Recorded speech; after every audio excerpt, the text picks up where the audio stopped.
Hey everyone, and welcome. We are Achievement Hunting 101, the podcast that jumps to the jam boogie woogie jam slams. Now, I am the individual that has no blog posts, but if I were to create one, I would likely be writing about all the crap that you can find at the end of the podcast because that's where I thrive. I may, however, blog about being called into the big leagues in Fufu's absence yet again. And I am ElroyOMJ, your 92nd highest keeper of imaginary internet points according to TA. I am joined today by an individual who, in his latest blog post, incorrectly crowned Rise as the, air quotes here, clear winner of Best Monty Python reference Cheevo list, when clearly the best game is Oh Sir, the Insult Simulator. Despite such egregious and reckless actions that have eroded any credibility he has left in him, he is still here with us today. He is Big L. What is up with that blog post, my man? Well, before we proceed, just wanted to say something that you forgot. This is Achievement Hunting 101, level motherfreaking 150. What happened, guys? Did I not say that? No. I think I can start over if you want. You just didn't say the level. This is level 150. No, there's no need You don't have to start over. We're committed at this point. Clever editing. This is level 150. There, I said it twice. Yeah, we'll see if You are a substitute teacher. It's no problem. This is level 150. No, he's a Did I mention full-fledged that? teacher. This is level 150. we'll do our usual. We'll say Fufu will fix it in post, and then he won't.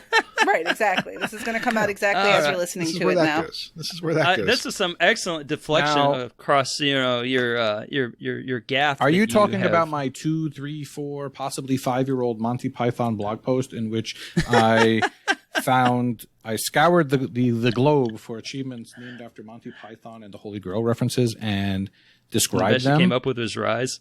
And half of... Stop it, yes. They were What achievement in Rise was it? Because you're looking at it Yeah. clearly. There were good reps. see, There was a good one I in tried. Rise.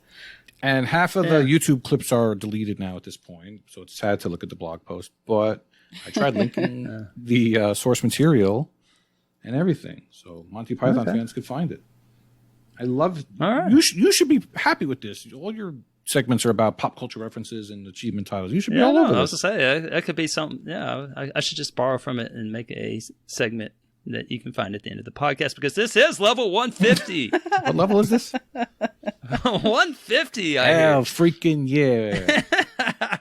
Well, we are also joined today by an individual whose life was apparently inundated with contests in the month of May, and who on the 31st of that very month decided to write her latest blog post that summarized all the different competitions going on.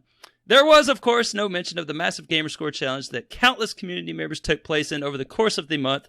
This omission is, of course, because it was written on the 31st of May, 2020. So we appreciate her taking time out of her busy blogging life to join us. She is M. Well, thank you for that introduction. I'm working on a follow-up to that blog post. It's just, good content takes time. The reason I found that is I saw your blog post. I saw 31st of May, and I found it a few days ago. And I thought it was actually from the 31st of May. And I was reading it, and I was like, "Wait a minute, this all sounds like."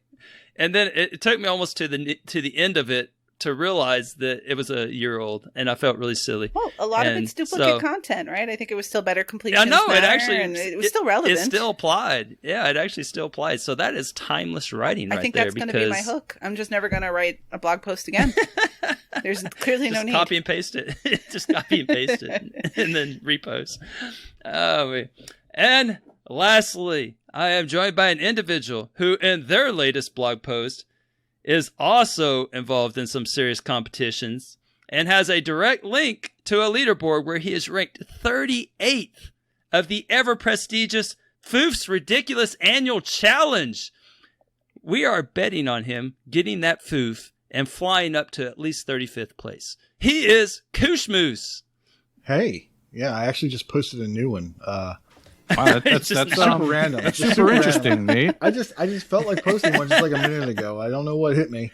That was super interesting and very current. It's very interesting. Oh, okay. That's That's I'll have and to very check current. it out. I'm a big fan, as you can tell. Yeah, I hang on every word that y'all write, so Yeah. I appreciate all these blogs that y'all been maintaining for the masses here. Yeah. Thank you. They're very up Thank you to for being a date. follow. Yes. Yeah, throw So us there you go. a follow, and we promise not to inundate your friends' feed with blog posts. Very reasonable. I think that she won't. I'm with her on that. So yes, I actually didn't notice that your post was 5 years old, Elle, so which is ironic since I looked at the date on the other two. But there you go. So I apologize if those games were not out. It was still reckless though. Now we are going to move on to the game showcase in level 150, where we will pick a few games that we just think that y'all should know about. So I really like to hear Koosh talk about his. I don't know. I'm just looking at the list, and I have no idea what these games are. Oh, okay. Yeah. Well, I'll start with my first one because that's where I like to start. And a little game that hit Game Pass not too long ago. In fact, some people call it May 20th. The Wild at Heart. Now, we had seen that this was coming to Game Pass, and if you know anything about me and the games that I like, just by looking at the art, you could tell that I was going to like this. It looks a lot like, of course, the other thing Quest. is, yes, thank you. It looks like Costume Quest or Knights and Bikes, which also looks like Costume Quest. And I just love the art style. Elle, you would probably like the music in this game. Ooh. The atmosphere and everything is just really fun. It kind of feels a little bit like Stranger Things in the woods. And basically it's I Pikmin. remember this game. Yeah, it is basically Pikmin. So you are with more story and a lot more character. So you just kind of Pikmin was hard. seems like it's going to start out kind of dark. There's like a very dark thing that happens at the very beginning of this, or I thought so. Is it that you run away from home? It's exactly that you run away from home. You nailed it. I don't know. That's like the first achievement. Yes. It's got a 1.0 ratio. That's exactly what's happening. You're running away from home. You spoil everything, Elroy. Yeah, there you go. Sorry. And you take Spoiler your alert. proton pack with you, which is basically just a vacuum cleaner. And that's kind of how you interact with the, with the forest at first. And then you start making friends with these little Pikmin-like field mice. I don't know what they are. They're definitely not field mice. But so far in my playtime, I haven't put too much time into it. I put, maybe an hour, 2 hours, something like that. Just enough to get a feel for it. And I can tell that it's a game that I like. I definitely like I said, I like the character. I like the style. I was really digging the music, and I am looking forward to putting more time into it. But if you like Pikmin, I would say check this one out. Does it have the same kicking mechanic or anything like that? There is a comedy kick has? mechanic. There is. You kind of there's some things in the environment that you can run up to and kick. I think they're garbage bags. You run up to garbage bags and you kick them 4 times.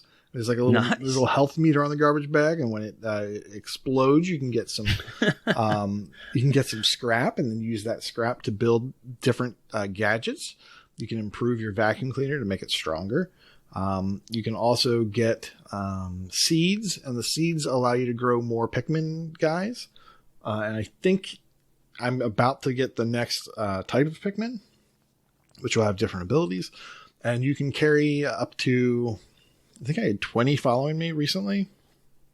And you can basically choose where to throw them. So sometimes there'll be things that you can't get to. You can't jump in this game, for instance. So to reach a chest or something that's up a level from where you're able to walk, you just grab one of these guys and you throw them over there. And then they'll open the chest. And then if there's something they can grab on the ground, they'll pick it up. And then you have a little ability to send them back to your stash, and they'll put it in your stash for you. So you can also have them build bridges and move rocks and all sorts of kinds of crazy stuff. And I just can't wait to see what else they're going to do when they have more abilities. I'm Build a digging bridge the out of achievement list. Yeah. Yeah. The achievement list is pretty well thought out. As a person that does a segment on that, I would tell you that I'm kind of a fan of the. It's got a Golasso achievement that kind of kicked. That kind of clued me off that there was a kick mechanic, given that you're kicking an item directly into the stash box. I know you'll like the catastrophe. I did. I saw that. I certainly most did. Yeah, that's nice. Yeah. So the litter box is cats. Herd is the word. That looks like 26. So, it's got a good number. It's not just like a 10. The Gust Buster instead of a Ghost Buster for the Back Off Man, I'm a Scientist achievement. Yeah. now. Very clever. Looking at the achievement list, it looks like there's nothing missable. There are several collectibles, however. Is this the kind of game that does it just feel relaxed to play through? There's something about seeing a list like this that feels very non-intimidating. Like you can not worry about finding a walkthrough or whatever. You can just sit down and play. Does the gameplay actually match that sense of like you can go at your own pace? Because I kind of get what you're saying about what the game is trying to tell you to do, but I'm still a little fuzzy on like, I'm not too familiar with Pikmin, I guess is where it starts. Okay. So when you say that the game is, that Wild at Heart is very much like Pikmin, I'm actually not super familiar with that. And some of the stuff you're describing sounds a little bit like it's kind of puzzle based. So I'm still a little fuzzy on how the game plays and if there's any kind of Twitch gaming or you kind of take your time. So where does all that fair? Absolutely fair. Yeah, there is no Twitch gaming. This is not something where you have to worry about, your reaction time. For the most part, there might be a little bit of stuff that requires a little bit of timing, but it's definitely not, action-y. Pikmin was a game where you crash landed on a planet and you had these little plant creatures, and the different color plant creatures could do different things. I think the red ones were fast, the blue ones were strong, the green ones were green, and they would just do things. They could move different obstacles basically, or they could fight other things differently. So basically you have these little minion helpers that you can give little tasks to. So you don't actually do anything in this game. Like, yeah, you kick a trash bag. That's cool. Delegation. You're using your vacuum cleaner Gust Buster to kind of suck up some leaves or, manipulate the environment a little bit with pinwheels and, knock down trees to make bridges, these sorts of things. But for the most part, the heavy lifting is done by your little Pikmin type creatures. So yeah, you can't move that huge boulder, but 20 of your little Pikmins can. So you just have to make sure that you can amass 20 of them, and then you throw all 20 on this boulder, and then they'll move the boulder for you, and then you can get back there to get that whatever collectible it is you need or whatever MacGuffin you need to progress the story. Mm-hmm. So that's where the puzzle elements come in. Yeah. Okay. So you're running away from home. You get to a forest and you enslave the entire population of the forest to do your bidding as their new tyrant. It sounds like a really heartwarming story. Yeah. Like I said, it's a little bit dark. It took me about 5 minutes in to realize that you weren't talking about Pikaniku. That is a completely different game. Very but I thought different. that's kind of where I also got the kick mechanic. So, but yeah, it's not that game. And for those of you that were thinking the same thing, yeah, it's going to play very different from that. Okay. I feel like you may be too early on in the game to answer this question, but one question that always crosses my mind with Game Pass games is, would the game be worth its non-Game Pass value? Like, is this a game you're playing because it's in Game Pass, or once it's out of Game Pass and they're asking for $25 for it, do you feel like this is a game you would recommend to people? Are you too early in to kind of to get that sense, or do you have a sense of where you'd land with that? I think I'm not rushing to spend $25 on this game. I think I'm very happy that it's in Game Pass. If it was $15, I would be more conflicted. But $25, that's an easy, I'll wait for a sale. But $15 possibly just because I like the art style. I know that it's kind of for me. Yeah.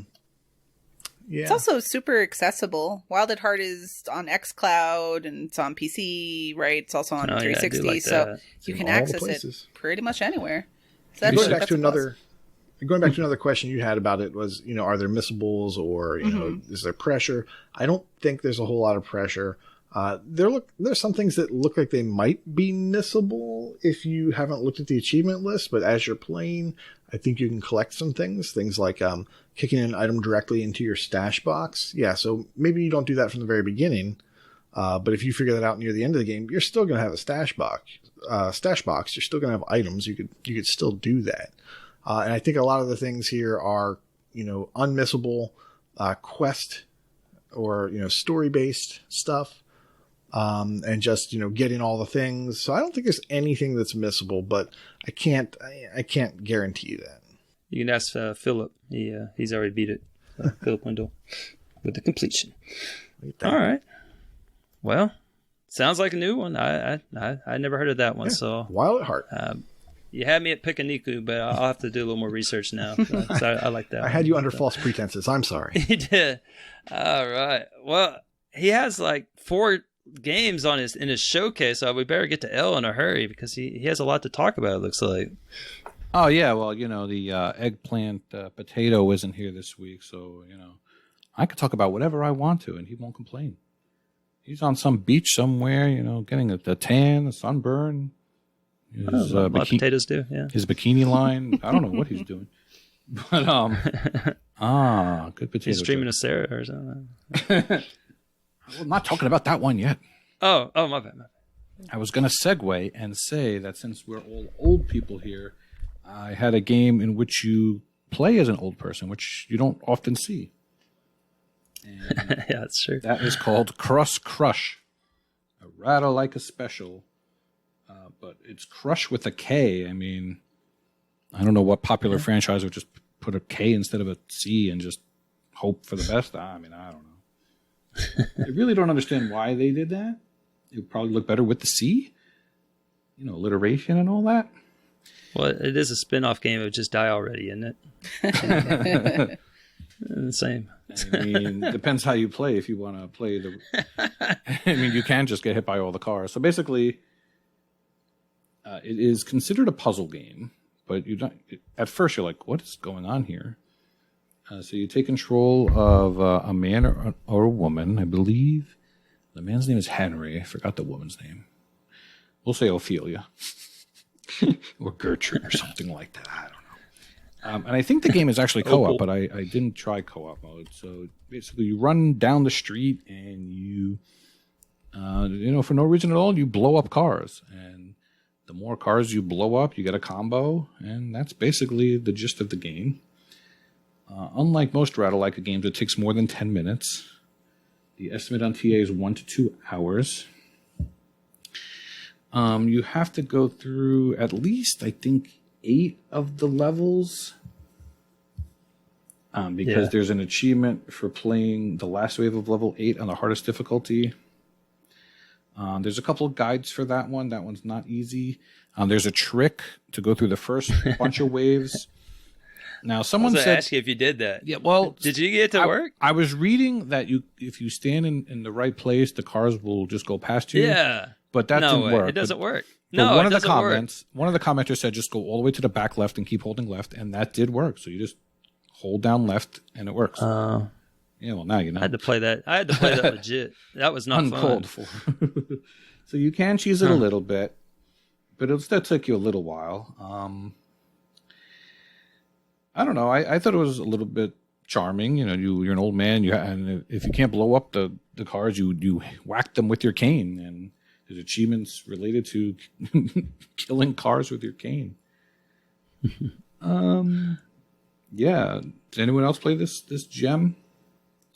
I mean, I had the same experience with that one trick. So that's why I asked. I'd be curious if anybody else got that trick. I'm going to guess actually Michelle work. played it all legit, but let's ask her. I did not get that trick to work either. Oh. I sort of found like a halfway version of it that kind of worked, but still required more effort than was probably necessary, because I would hang out toward the bottom and line myself up for the cars to pass me. But after every single car that passes you, you had to readjust in order to not get run over by the next set of cars. Because I'm guessing, Elroy, you kind of did the same thing where you just kind of planted at the bottom of the screen. And the solution says, okay, the cars are all just going to pass you. You're going to find the spot and they're just going to fly right by you. But that spot must be so particular, because what actually happens is the first set of cars will pass you, but then they knock you out of place and the next set of cars will kill you. And I started to look at the patterns of the cars coming before. So you didn't want to line up where there were special types of cars. So while, like Elle described, there are cars coming toward the bottom of the screen, there are regular size cars, and then there are longer cars that take up 2 lengths of a car, basically. There are ambulances where if they get to the front, they zoom straight forward. There are like steamrollers that patch up holes in the ground, because when you play on harder difficulties, the cars you explode leave holes in the ground. That's what I used was the paving machine roller thingamajiggies, because I mean there's no way you can beat it otherwise, because you run out of asphalt that you can use. Right, so. Exactly. I liked CrossKrush, but unlike some of the other Ratalaika games where I've enjoyed the gameplay, I was ready to be done with it when the achievements were done. Yep. I had definitely hit my line. All right, now on that note, so I did, in the time you were describing it, I did look up to see how we all did, and the time report on it is no, that... don't brare me. Oh no, I want to hear this. It's not allowed. Yeah, so Wait, it's did interesting Koosh that play you this said too? you were done with it when you got to the end of it, but Okay, there are those amongst us that literally took twice as long. So you clocked in at 1 hour 30 minutes. I clocked in at 2 hours, and then someone else 3 hours. So that was Koosh. Listen, Clearly. I have to pause the game and walk away. All right, damn it. And you had to use your cane. Walker away. You had to walk away. Yeah, My Nate, guess- you need to play this gem. My guess now, off now the... there's pressure. Well, yeah, Yeah. 90 You have to minutes do it in is under a an lot. hour. See where you land. You have to see where you land where on you the land. timeline here. My guess off the Diagonal. top would be, but I don't think that's the case for this game. I argue a lot that when it comes to puzzle games, especially ones that have that sort of up, right, down, left kind of mechanic to it, which this one does not. CrossKrush, like, it's... The stages are static, but it's not as simple, quote unquote, as press up, press left, press right, because the cars move. It does have a static solution, but it's not that easy to write. But when people use video walkthroughs, they wind up taking more time. Because you wind up watching the video walkthrough for the first 5 tutorial levels, and because you're trying to follow the video, you're looking over, you're pausing, you're matching it. And frequently with puzzle games in particular, if you have a sense of what's going on, you will always move faster without the video. So just fast forward the video when you get really stuck. But I don't think this is the kind of game that was really video reliant. Did either of you like reference a video a bunch? I know Elroy's answer to that one. If it's a straight line, he'll still watch a video. Yeah, I believe there was one available. I played it pretty quick after it came out, so I think there was a video. So yeah, I would have had to have, because I would have found out about that trick. So definitely. No, I found the trick from that's why in the solutions, make sure you read all the comments, and then sometimes it's a little tricky. You have to click on view all comments because some of them are buried. So someone said just go to the back bottom left or bottom right and just keep running, and it worked. Popular games like this have a lot of guides. There was an 8-minute video, and I looked at it for the hard achievement ones, the hard difficulty ones. But other than that, you didn't really need it. Well, if it's there, you might as well use it. I mean, of course, Elroy, you're right. Yeah. I mean, come on. You're definitely right. But anyway, that's CrossKrush. It's a $5 Ratalaika game. I would say you could do worse, but you could also do better. Much like most of their catalog. Right. That's fair. But it is optimized for Series X, which always makes me laugh when those simple graphic games show up with the X symbol. You can really get the feel of getting ran over as an elderly person. Yeah. I mean, it just really brings it to life for you. Right. You're like living the sensation of blowing up a car with your cane. Yeah. I mean, it's just like the car's right there. So, well, okay. Well, that's in case anybody is interested in a game where the up, down, right, left mechanic is in play. Yeah. Play Food Run. Okay. So, M, you knew much about that. So what you got for us? I am also going to talk about a puzzle game, which isn't a terrible surprise coming from me.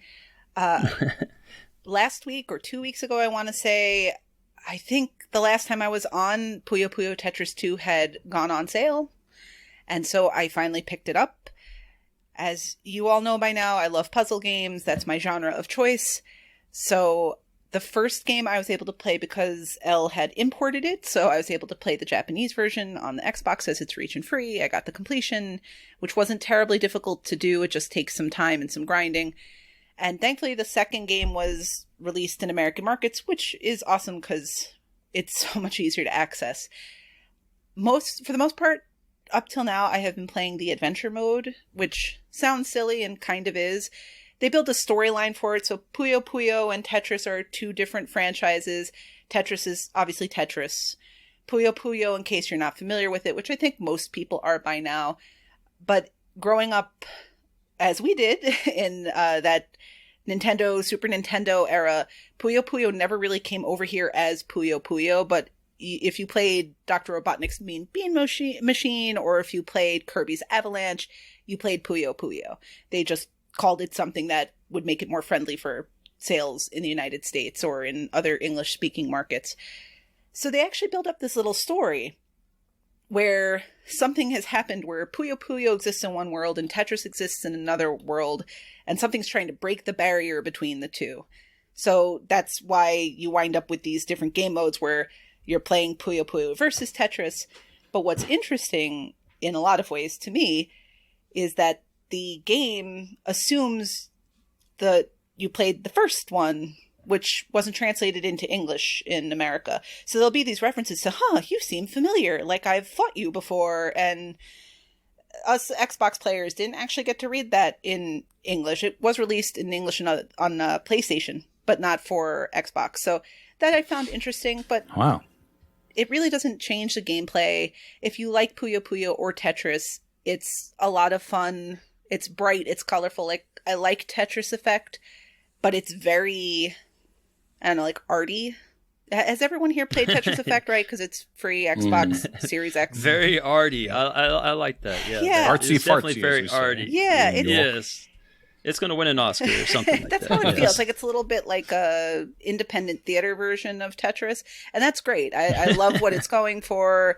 The guy who developed it, is known for making games where music is very important to the gameplay. I'm all for it. But this really feels more like playing your old school Tetris or Puyo Puyo, where, again, bright, colorful. There's the sound effects are all, again, that sort of bright kind of atmosphere. So it's a lot of fun for the $20 that it was on sale for. It's totally worth it. There is some online, so it's easy enough to boost. So if you know somebody with it, or if anyone wants to ping me, I'm happy to help, because online, of course, is quite dead. But I have a great time, and it's a little ratio inflated because you can get some achievements pretty easy.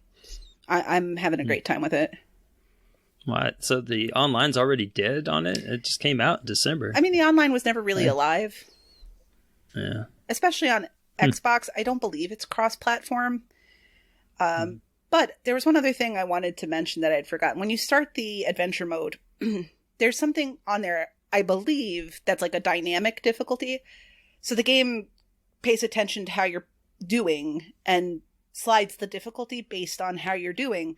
The problem is, for someone like myself who's good at Tetris but bad at Puyo Puyo, I played a bunch of Tetris levels and did really well, and it turned the difficulty way up on the Puyo Puyo levels and made them impossible for me to beat. But thankfully you can go back and undo that. But I thought it was cool they had that sort of dynamic difficulty deal. I just wish that they had separated the franchises when they did that, because they play completely differently.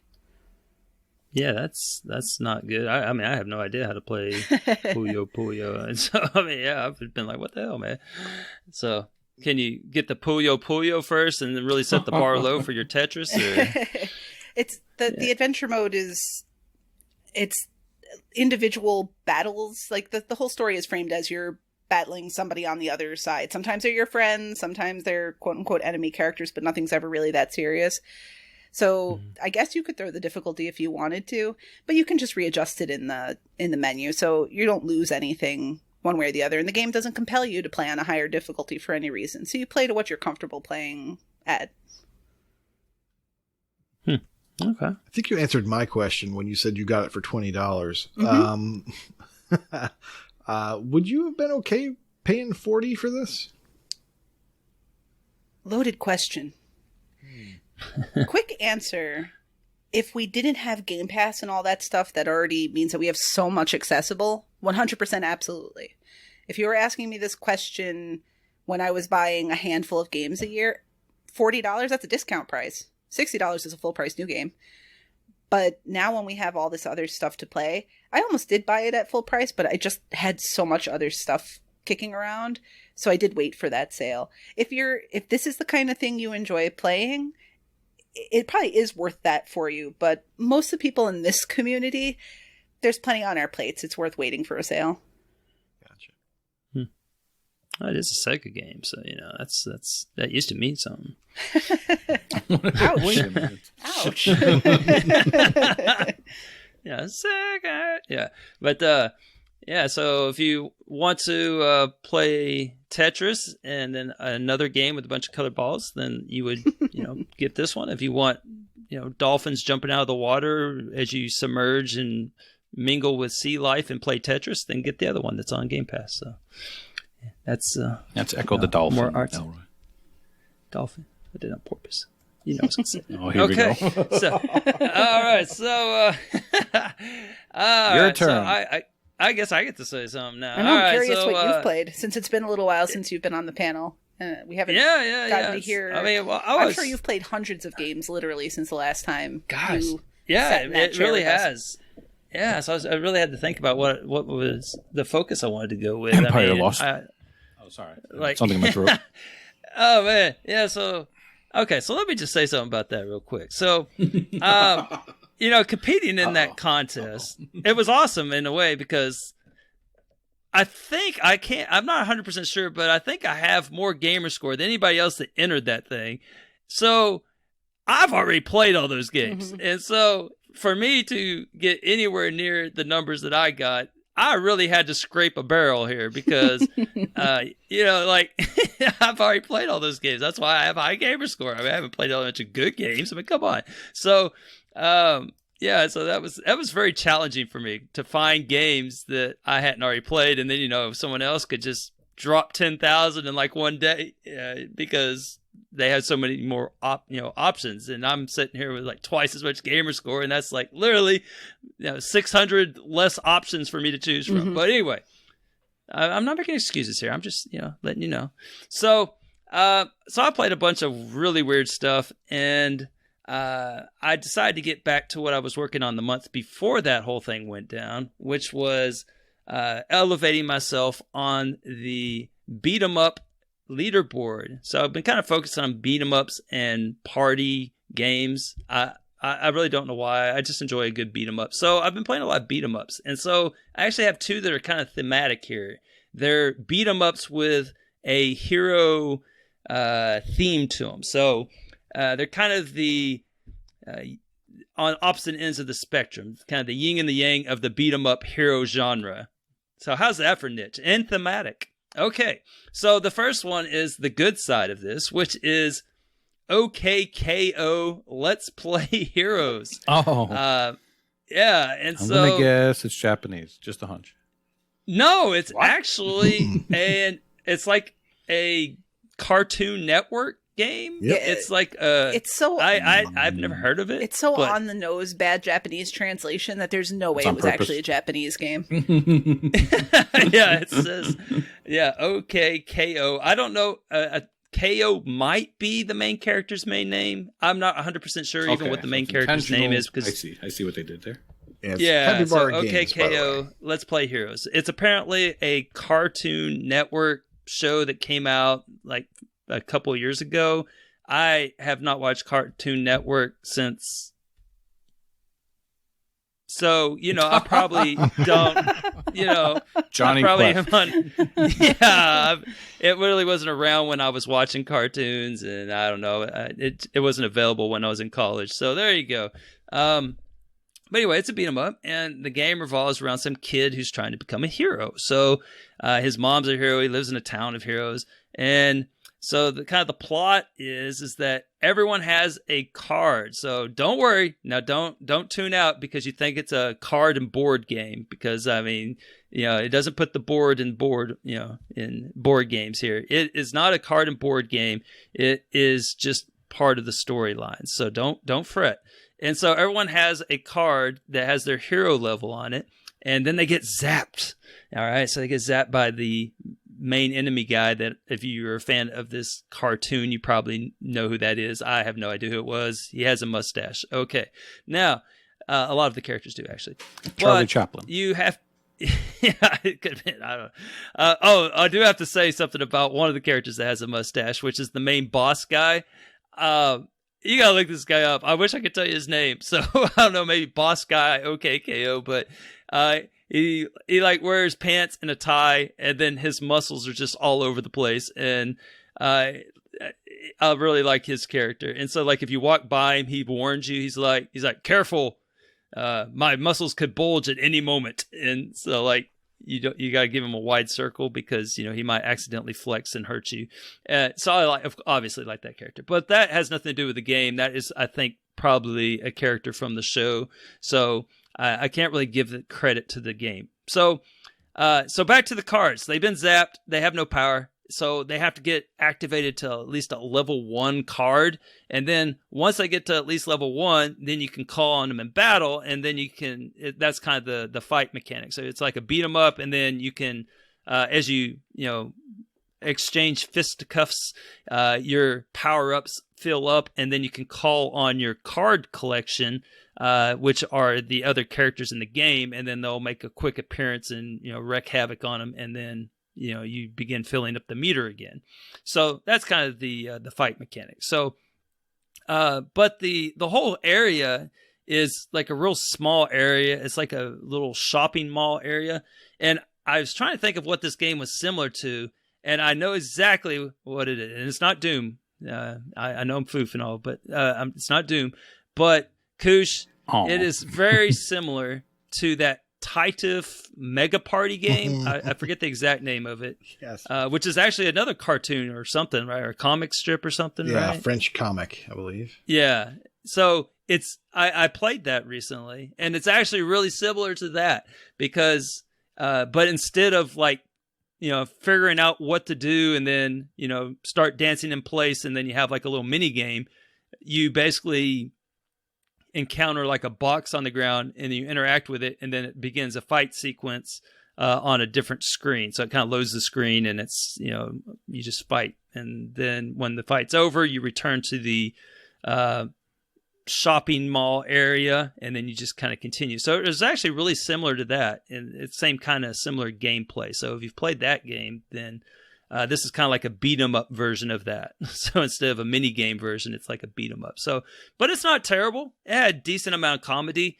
But again, I think that all comes from it. I don't know how much of it was original and how much of it was just borrowed straight from the cartoon, which I'm sure, a lot of it was from that. But that's about all there is to it. I actually enjoyed the game. It's kind of an easygoing little beat 'em up. So if you're looking for a fun little one, it's I think it was on sale not too long ago, but it's a $20 game. So it's entirely possible I lost my dang mind and spent $20 on it, but I'm not 100% sure because usually I only go up to $14.99. So it might have been on sale. It might not have. I might have accidentally spent $20 on it just because I was looking for the next shortest completion for a beat 'em up, and it was the next one on the list. So it's entirely possible I spent $20 on it. Don't tell me about it. So.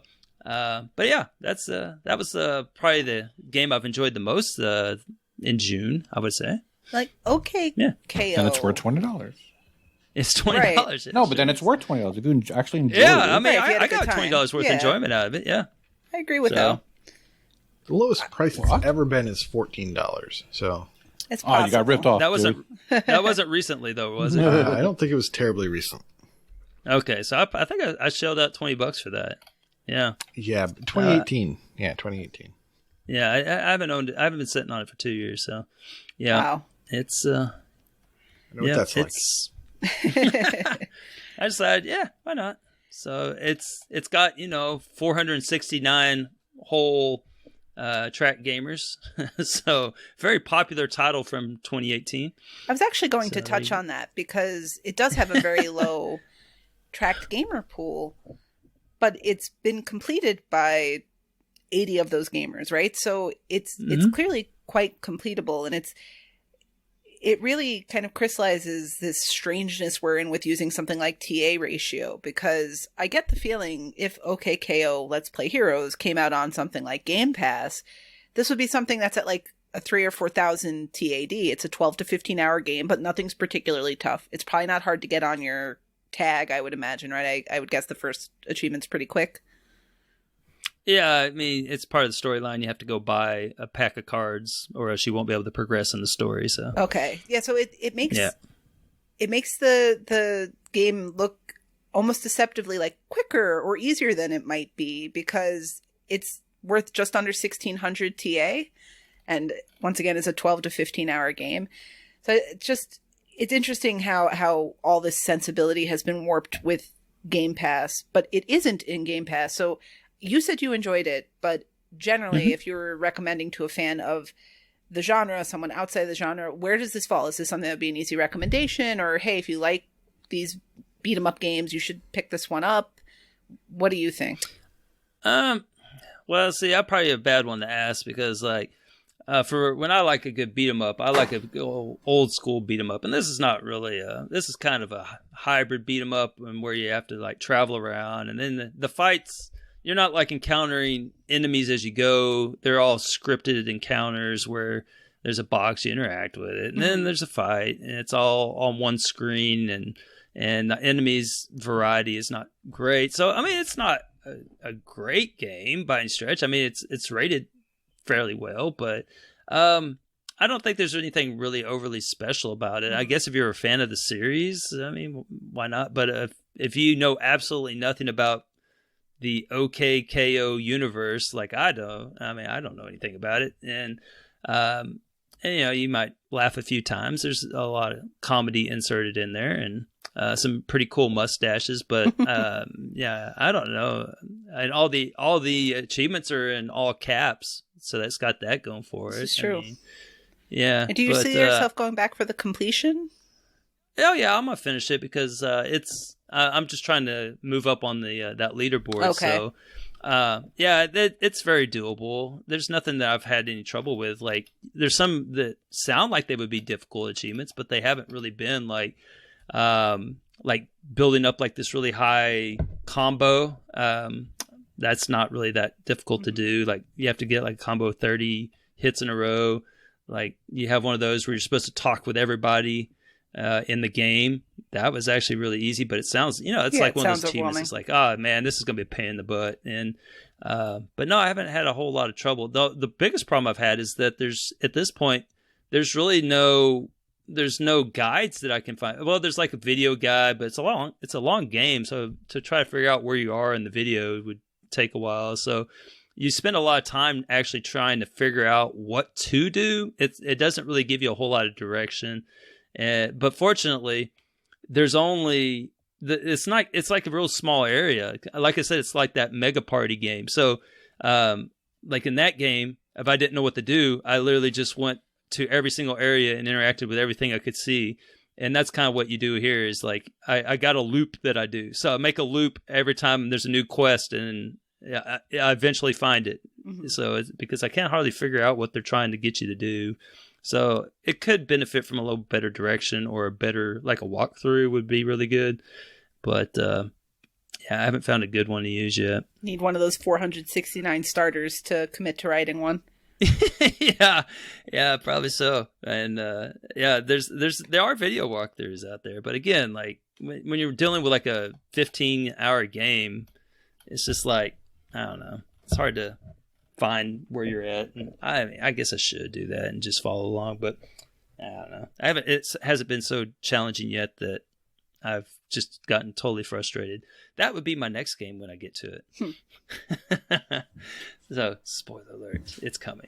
Now, wait, I have a Koosh. question, Elroy. Oh, yeah, sure. I have a beat 'em up quay. A beat 'em up what?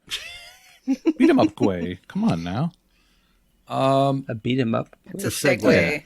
Yeah. Just go with it. Just go with it. Okay, just go with it. Gotcha.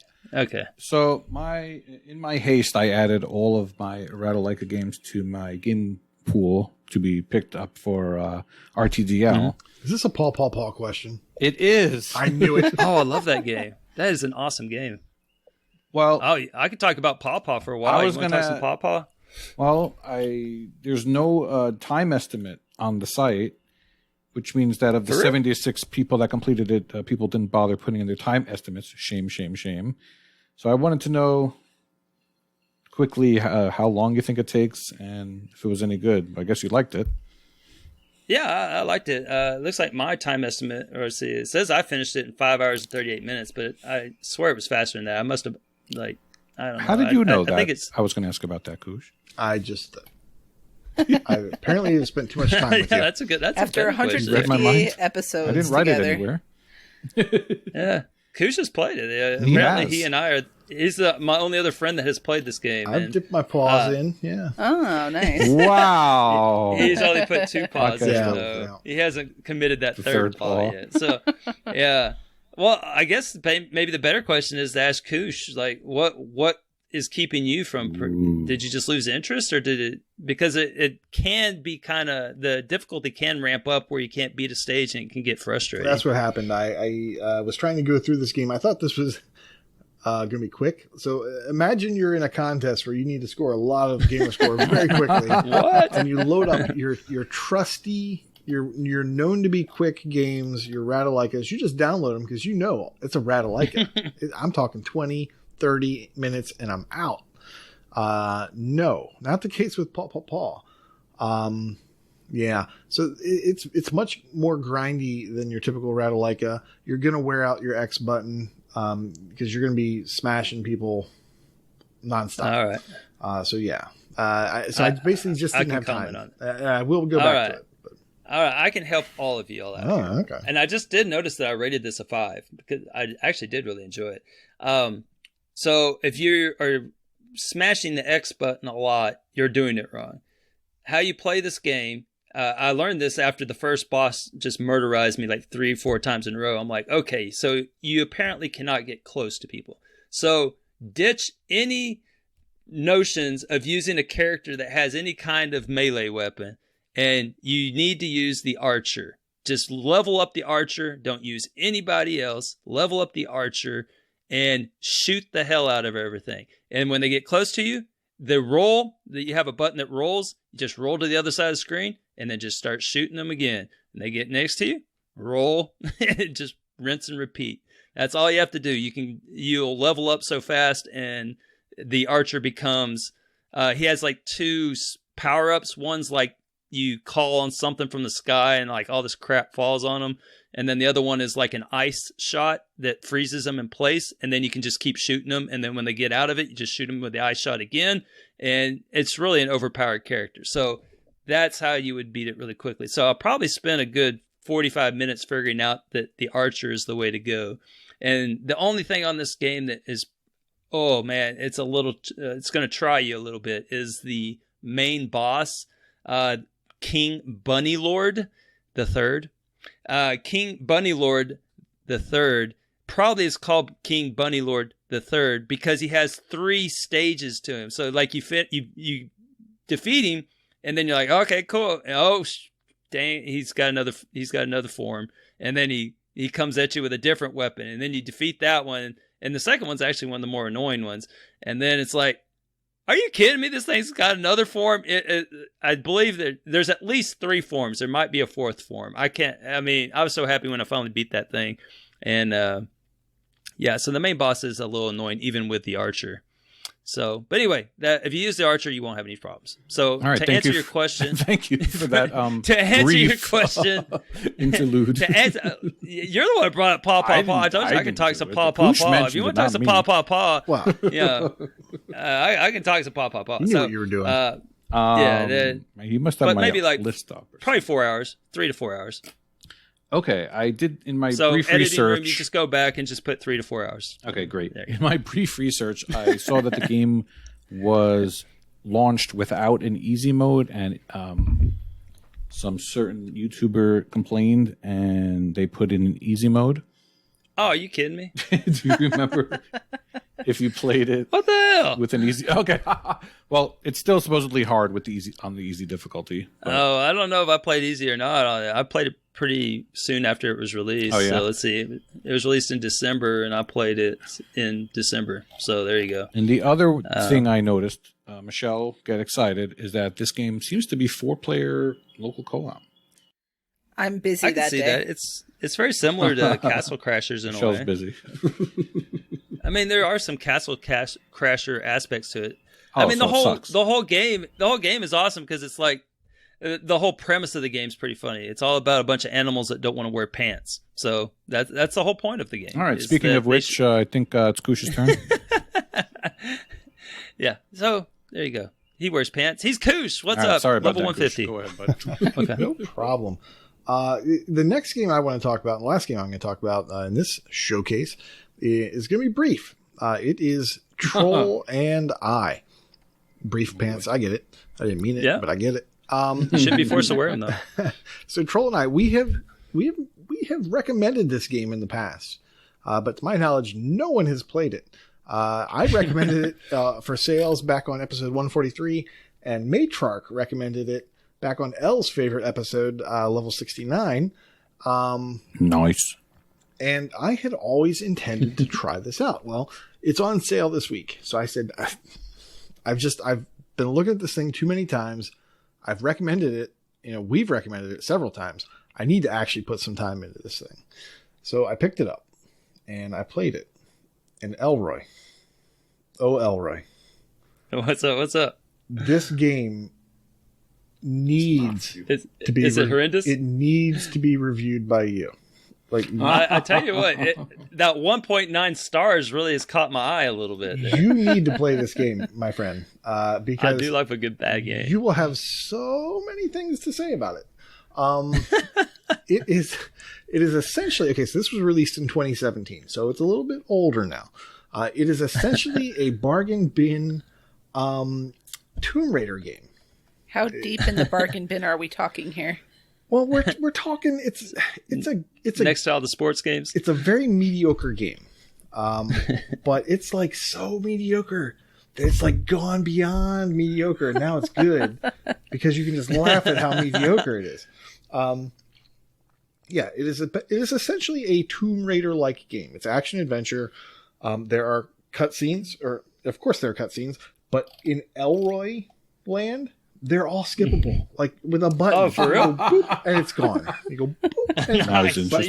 So you have you can have absolutely no idea what's going on. Exactly. As I was playing this, I love it. As I was playing this game, I was just thinking Elroy. I was like, Elroy needs to play this. He needs to talk about this. Well, the important question now is: you said it's on sale. Is it under the magic $14.99? Oh, it is. Oh, we will talk about that later. Oh, okay. That's not a segue yet. It's a foreshadow way. Exactly. I'm not it's foreshadow way. I love it. The price is right and the stars are right. The stars are aligning to the price. Now, however, if you skip the cutscenes, you're going to miss some comedy gold. Some comedy gold. I saved a little clip. I'll send it to you later. It's amazing. Nice. And that's just like one of the very first things that I saw. I'm like, there's going to be so much more. You're running through... Okay, so everyone in this game apparently has dreadlocks. I guess hair tech is just so much easier when everyone has dreadlocks. The very first thing your guy does is he goes out and he goes hunting for boar meat because you're all out of meat. He's like, Mother, we're out of meat. I need to go hunt. So he goes out and he's... Is he actually talking to his mother or is he like exclaiming? Yes, no, he's talking to his mother. So he then goes out to hunt these boars. In the middle of hunting the boars, all of a sudden, like you'll be like stalking them and then you'll throw your spear. And I was like, oh, this is like Tomb Raider. It feels a lot like, the hunting in Tomb Raider. Not as good, but it feels like that. And then all of a sudden, like my control went away. Like I couldn't do anything. And you just see your character, like normally you're behind him. All of a sudden, it swings, the camera swings around. You're looking at him from the front and you see his dumb expression. He's just like eyes wide, mouth open. He's kind of like looking left. He's looking right. You're like, why is he acting like he's hearing something? This is really weird. And it happens several times. And you're just like, what? Why are you taking control away from me to have this guy listen in the woods? Like, that makes no sense. Well, then you're introduced to the troll character. You're going to love this game. You're going to love it. But you will have to watch some of the cutscenes. Let me tell you the other things that you're going to love about this game. All right. You can play it on easy. At any point, you can change the difficulty. I tend to start things on normal. I started on normal, and I was just like going through the options. I said, you can actually kick back to easy. Don't be a hero, man. At any point, you can kick down. The cutscenes are all skippable. The co-op achievements, there's 2 or 3, can be cheesed. So you don't have to play co-op the entire time. You play single player, and then you can reload checkpoints and do the co-op achievements from those reloaded checkpoints just by plugging in a second controller, and you're done. And the dialogue is so mediocre. You're going to love it. But yeah, so I'm actually enjoying this game because of how mediocre it is. Yeah. You have really done a really good sell job on me. The only thing that concerns me is the elephant in the room here with the 4,425 TA on this here. You know, I don't know why. I don't know why it's that. I think it's just people started. Is it like a real quick achievement, and everyone realizes it's hot garbage, and then just quits, or what? I don't know. And there's no time estimate on it either. I'm going to see this one through because I'm really enjoying it. And just gosh, it's so good. Your troll is basically a Monchichi. So if you remember Monchichi or Monchi, it was Monchichi, right? Monchichi. Nobody remembers this? With the little monkeys, the little monkey dolls. They were like, oh man, I'm so old. Sorry. But he reminds me of a giant Monchichi. Yeah, I need you to experience this. So, all right. I found a review Monchichi? on Co-Optimus. Oh, okay. And the first sentence says, Troll and I is a platforming and puzzle solving game for up to 2 players, but at times leaves one player to do nothing but wait for the other to progress. Hey, Michelle. I'm busy that day. Does that sound like every game we play? I just found the Monchichi. Yes. Oh yeah, those things are so. Those things are so hideous. Yeah, he looks like the missing link. And yeah. So, the other thing is the collectibles you have to pick up all show up on the map. Like you don't have to earn a skill to get them. Like they're just a dot on the map, and you just go pick them up. So, nice. So, yeah, I just want to put out boxes. there. I looked at a random achievement solution on TA for a story, so not skippable, not missable. And the first sentence of the solution is, like the game as a whole, this boss was a very glitchy mess. So I think that might explain why the ratio is so high. There's probably a point at which the mediocrity is overshadowed by the inability to play a T, and people just give up. But maybe I'm excited to hear more about your journey through this game. I've never heard anyone better sell mediocrity to somebody else. So oh no, he's really piqued my interest here. Elroy's gonna bean dive this game tonight. I can almost see it happening. If we weren't recording so late, maybe tomorrow.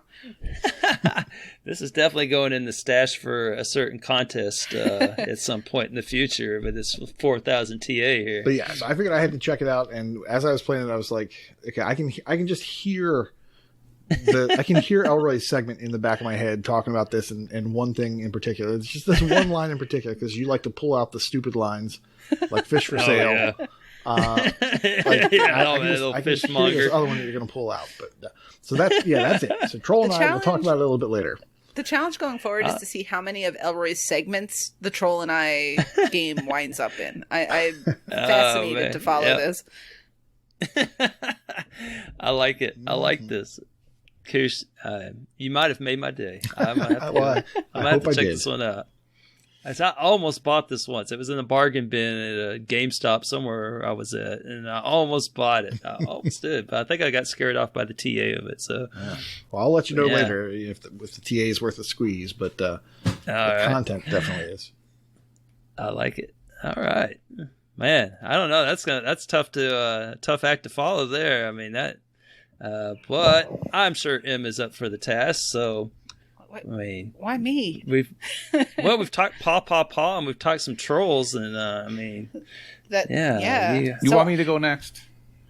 Well, we've gone on endlessly, so I figured. See where you're going. Fine. I see. Yeah. I'm actually gonna be honest and actually own up to talking briefly about the game that I selected here, not endlessly as we are alluding to. The second game I picked for this showcase is Endless Fable. This is an Artifex Mundi game, so we can confirm you do in fact have to wrap a glass shard in a rag so that you can cut some rope. So all the trappings are there. Okay. It's not quite the diamond and glass, but we just started. Oh, okay. And when I say we, it is our simulplay group, which grows per Artifex Mundi. So this started as something Elle and I would do. And then MDP was like, hey, that seems like fun. I think it was MTB first, right? All right, cool, join us. And then Mental Knight's like, I heard you guys talking about this. Can I join? And now Dude with the Face has graced us with his face, and he is joining us as well. So the 5 of us have started the other day going through this game. It's mostly 4 of us, whom I won't name, getting through stuff pretty quickly, while the last one, whom I won't name, goes, What? What'd you guys do? Where am I? But it's been fun anyway. So this is tasty. It's been a good experience. It's, like I already said, every bit the type of game it is. It does not reinvent the wheel. It's got a couple of little, I guess, jump scare type things it tries to do, but you know what you're getting into. So that's it. That's all I briefly had to say about it. Welcome, Dude with the Face, to the Simulplay crew. I think the goal now is we're going to treat this like Pokemon, and with every new one we start, we're going to try to recruit one more until we have like 30 Achievement Hunting 101 people in a party playing an Artifacts Monday game again together, so we can send a picture to Corey with all of us together enjoying the game. In that picture, make sure you're cutting some glass with a diamond. I would have it no other way. I do see an achievement caught my eye, as did the first game of the showcase, which is Clawsome Pal, where you get to save Mr. Whiskers. Yes. So I'm glad to see that Mr. Whiskers pulls through. He was saved. That was early in the game, and we managed to get it done. So the best part about the game is, you could put like a cat in your inventory, basically. That's right. That's the joke. That makes sense. Everything winds up in your pants pocket. So it's like, well, I just put this lit candle in my pants. Yeah. Seems smart. Yeah. Yeah, so it's not quite the same without Corey here to be like, why are you doing this? But we had fun, and Dude said that he had fun. Dude was awesome. And he doesn't like them on his own. So yeah, hopefully. Yeah, it was a good time. That's cool. All right. Well, Artifacts Monday, I mean, that's I guess they're still selling them even though they upped their price so long one ago. thing I have to say is they spelled beginner right in this one. I was very upset. Yeah, they did. It's not beginner anymore. It's not beginner. It's terrible. Oh. Yeah, we're hoping they'll bring some of the back catalog out, because some of these franchises have 6 or 7 entries, and we only get on Xbox 6 and 7. So there's lots of potential out there. We need them to get us more content.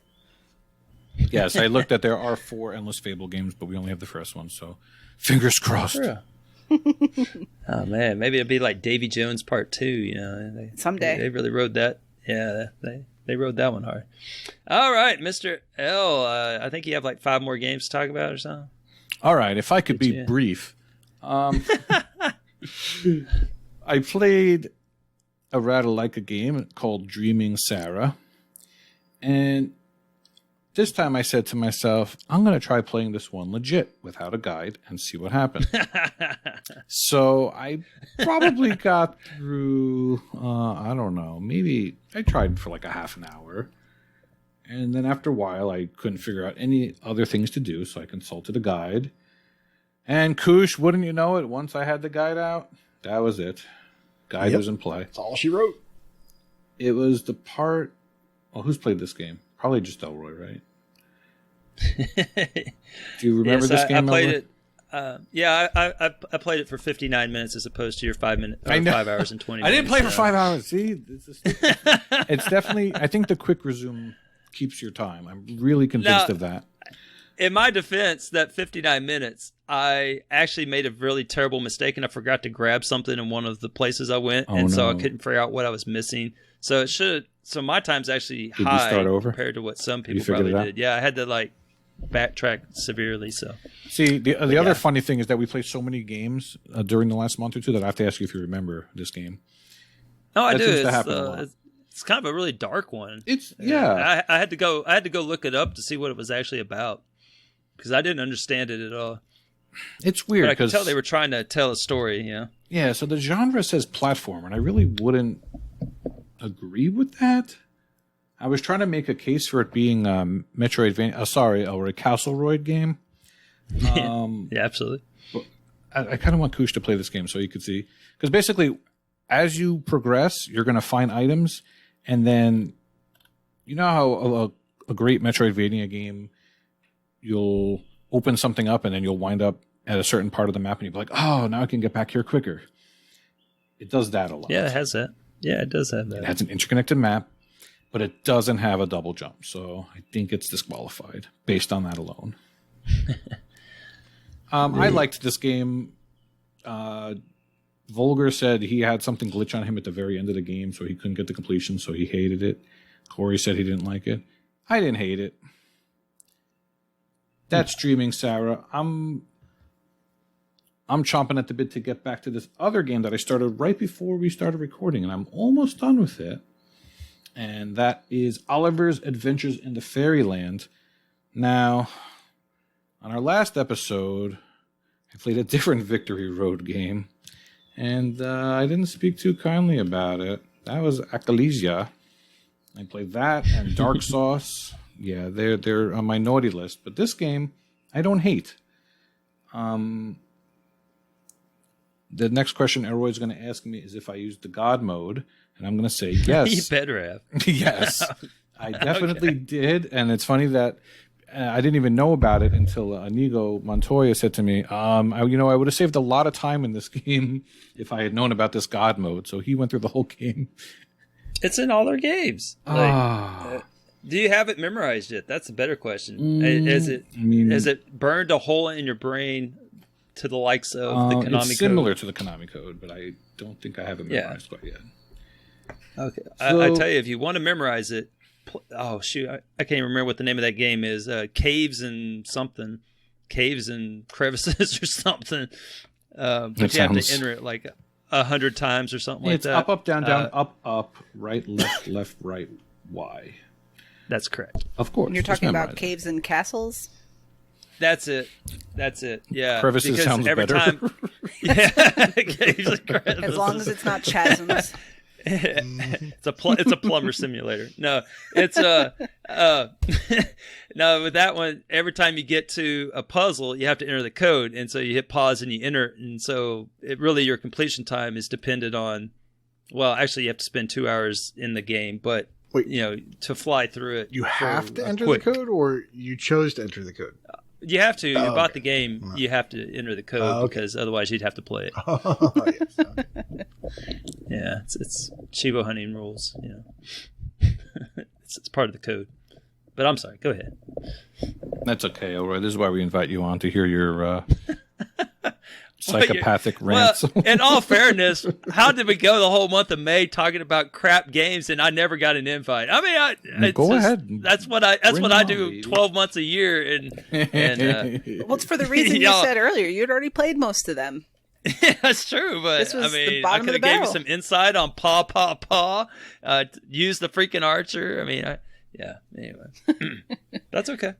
I'm here now. So anyway, this game is considered on TA a Metroidvania game, as well as a platformer, and I agree with both of those distinctions. It's very brief compared to most normal games. It's only a couple of hours. I guess without God mode, it would take longer. And it's funny because the God mode is helpful not just to make the game easier, which of course it does, but it's just quicker. You just jump on the spikes instead of jumping across the platforms, and you just jump off the walls. It's fun. You feel like God mode. Yeah. It's God mode, just like Doom. Right. But on this one, actually, you do need a small, just a little bit of skill, because there's a couple of rooms where it involves jumping, and your God mode ain't going to help you there because God mode, you don't float. So that was the next thing I was going to say is the platforming is a little suspect. You sometimes feel like you're slipping on ice, which is not the best thing. The game borrows very heavily from, there's like a Mega Man part. It's not disappearing blocks exactly, but when you jump on them, they fall like right away, and you have to jump off. Mm-hmm. The game also reminded me of Zelda 2, just the way it looked, not the way it played. They even had I didn't think of that. Like there's certain parts where you see like the red curtains, and that reminded me of Zelda 2. But there's definitely a type of game that wears its influences on its sleeve. I didn't hate it. It could have stood to have some more music tracks. I think there's been 2 throughout the whole game. But overall, Victory Road, I didn't hate this one. Yeah, so sorry about the crap games. I guess I haven't gotten it out of my system since since the contest, usually what happens is I start off the month with RTDL playing the easy ones, and then I progress to the harder ones throughout the month. Sadly, next week I will not be on, as for some reason I'm going to go to a Mets game with the little Michelle. So yeah, I wanted to blab about a bunch of stuff today. So thanks for hearing it. Are we done with the game showcase, or I think Elroy has another game to talk about. Are we done? Come on, are we done? But before we leave Oliver's adventures in the fairyland, all right, fine. I remember playing this the last one time I was on the podcast. This was the game that I chose to talk about, and I think I remember saying it's very much like Baby's first Metroidvania because you have that God mode thing on. And so did you feel the same way when you play? Like, it's very rudimentary. It's very, very basic, but it has the trappings. Like, it's definitely all there. So I just want to know if that was your takeaway too. Yeah, it definitely feels like Baby's first Metroidvania. You can get a sense of what that type of game is like. The one funny thing is I just finished the first boss before I came on, and according to the walkthrough, I'm pretty much almost done with it already. But I got the flippers, and then you can... Oh, no, it's not the flippers. It's a scoop. It's the scuba diving helmet, I think. And then when you go in the water, there's platforms in the water. What is this? I don't know if you remember this or not. Usually you swim in the water, but there are platforms you have to jump on in the water, and you just kind of go slow. Yep. I don't know. I like it. I'm in the mood for some easy games sometimes, but hopefully next time I'll come up with something a little more meatier. Did you get the Assassin's Creed? Look up Assassin's Creed. Every game has one. Oh, okay. There's several. Yes, I know. I thought it was pretty clever. Is it not? Okay. All right. Well, I definitely wanted to close it out with a tale of warning, which is a PSA of sort, in that you need to, when you buy a game, if you're buying for just strictly a genre, just to play a genre, do a little research before you drop your $14.99 on it, and just kind of, because you can avoid a whole lot. So that's kind of what happened here. This is another beat 'em up, and this one has a comic book theme. It's real got that artistic style to it, if you will, and the gameplay's decent. Wait, I mean, don't get me wrong. Did It's I miss a little the decent. name of the game? Oh, I'm sorry. That's Deadbeat okay. Heroes. Deadbeat Heroes. Yeah. We were talking earlier about how all these games, before we recorded, how the games nowadays have such similar names because there's just so many of them. So just thought I missed it. Yes. Okay. Yeah, so first I talked about OKKO, Let's Play Heroes. This is Deadbeat Heroes, and it lives up to the optimism of the title. And so, but the gameplay, I mean, it's decent. The camera angle's a little wonky at times, but it's kind of a weird camera angle. It's got that angled, like isometric view type thing, or diagonal, like diamond-y type angle to it. But I mean, it's doable. And so I played through for a little bit. I got through the first 2 levels, got my 4 achievements, and no problem at all. I'm like, this is kind of fun. I can dig this. Pretty easy. And then I had a dentist appointment. No cavities, by the way. But while I was there, I was looking forward to getting back to playing it. So I decided to look up to make sure there was no missables or anything like that. And I thought, well, that's odd. Like all the other achievements have like way higher ratios than what the 4 I just popped are. Like, I just popped all these ones that are like 1.4, and then the next one's like a 2.5 or something. Well, that's odd. And then I started reading a little bit about it, and then I started reading people's complaints about the game, and I'm like, oh heck, no, this ain't good. And I'm like, oh no. And so I came back and I started playing the 3rd level, and the difficulty is definitely ramped up a little bit on the 3rd level. And the problem with this game is not so much that you die in it, because you can play it strategically and beat up everything, but that's not the name of the game, apparently. So in order to progress in the game, you have to get what is called satisfactory grades. So you have to beat them up with style. Oh, isn't that fantastic? Yes. How do you get points for style? There's absolutely nothing in the gameplay that gives you any kind of hint whatsoever as to what you're supposed to do. Maybe something with combos, maybe something with not getting hit. I'm not sure if it's related to points. I have no idea what it's on. But anyway, so on level 3, you got to get 3 C rankings. So on all the 3 stages, in order to earn the right to fight the boss and move on, you have to have a C on each of the 3 stages. I went through it, and I got a U on the first one, a U on the second one, and a U on the third one. And it would not let me progress. Now, if your character does die, you do get extra characters as you go. So if you die, you can use the other character, but there's no checkpoint, so you have to start over at the beginning of the stage. And so it's very easy to lose all your characters, apparently, which has happened to me several times now. And, did I mention, if all the characters die, what kind of punishment do you think that should be in place for such act? If you were so careless to have all your characters die, what should be the penalty? Well, they take away whatever your last stage was. So if you worked really hard and got like an A ranking on the previous stage, it's gone now. So you got to go do that over. Wow. So it literally takes away your freaking progress. I kid you not.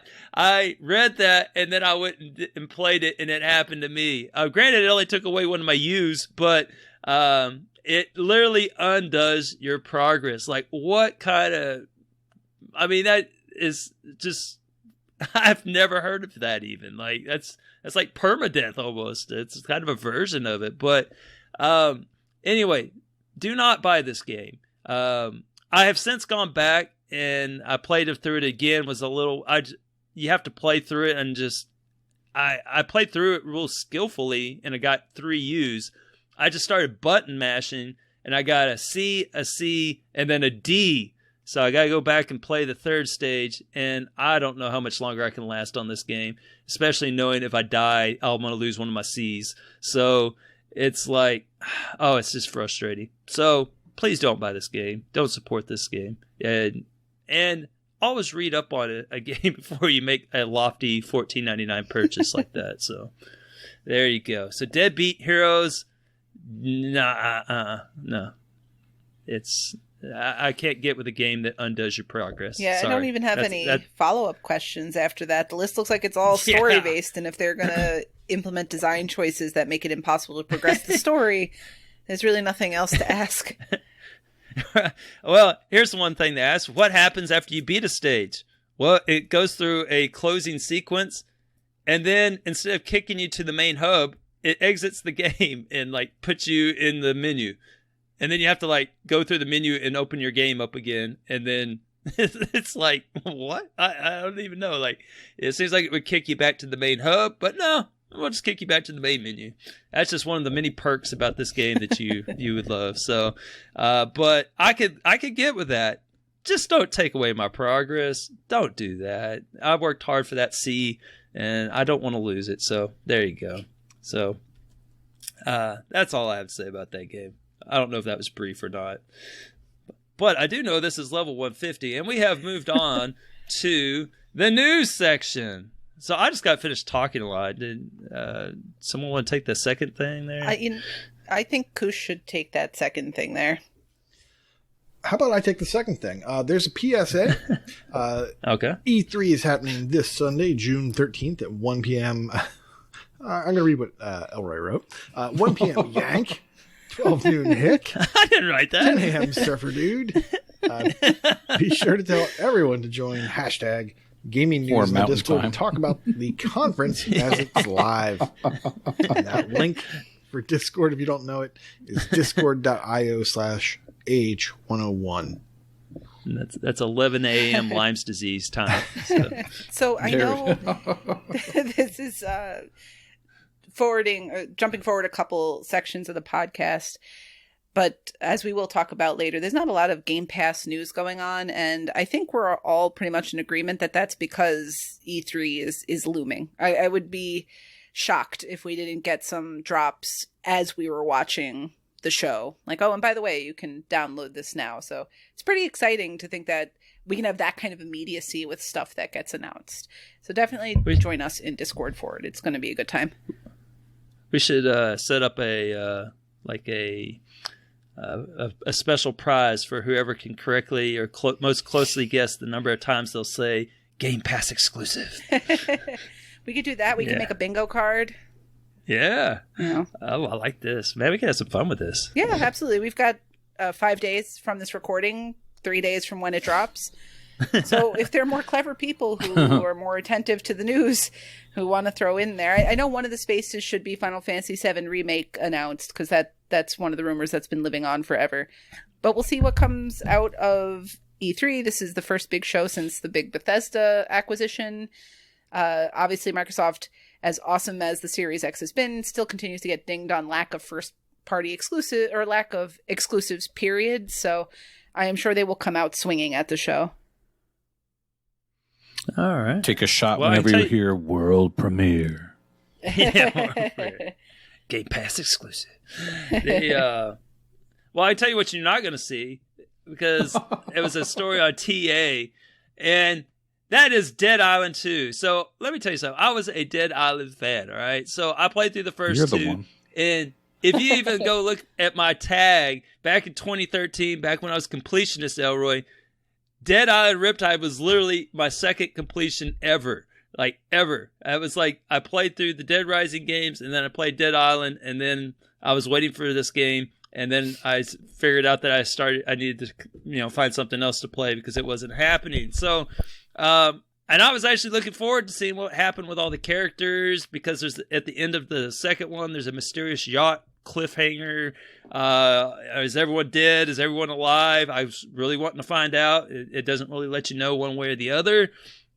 And I actually came it's just so close to pre-ordering it for Christmas back in Christmas of 2013, maybe Christmas of 2014. I can't remember, but I was ready to see all those, zombie graphics on my awesome Xbox 360. I was so ready. And that being said, I've been on the lookout for it ever since. And so then the story ran on TA, where it says, and I read, and I quote, "Publisher Deep Silver has tempered expectations before E3, saying that Dead Island 2, Saints Row, Metro, and Time Splitters will not be part of the event."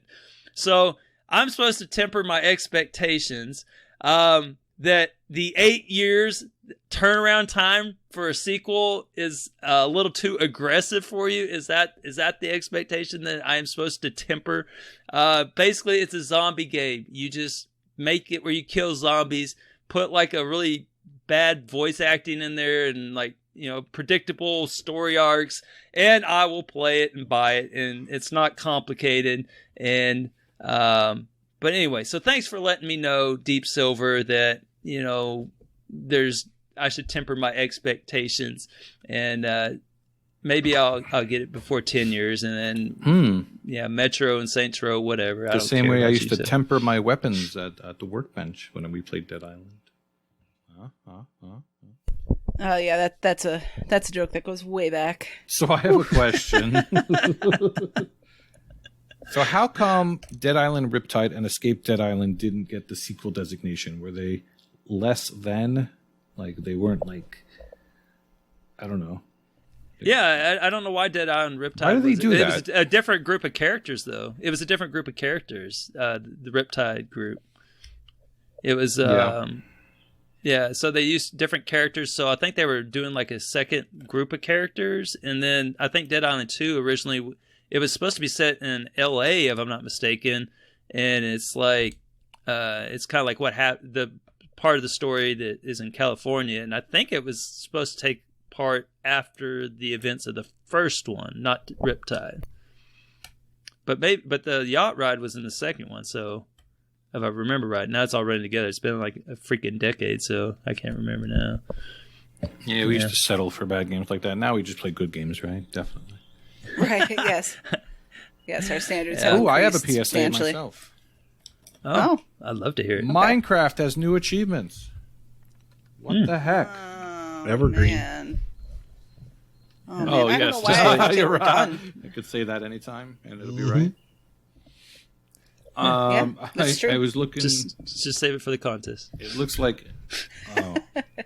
Yeah, good one. Good I point. was looking at. I saw Inigo Montoya already regained his completions on 6 or 7 different versions, and he got like 2 or 3 TA score milestones because of it.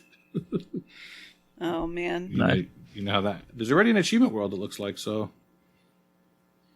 Well, that's kind That's of. always nice. I will fully admit that Why do they still have Kindle Fire? Sorry. But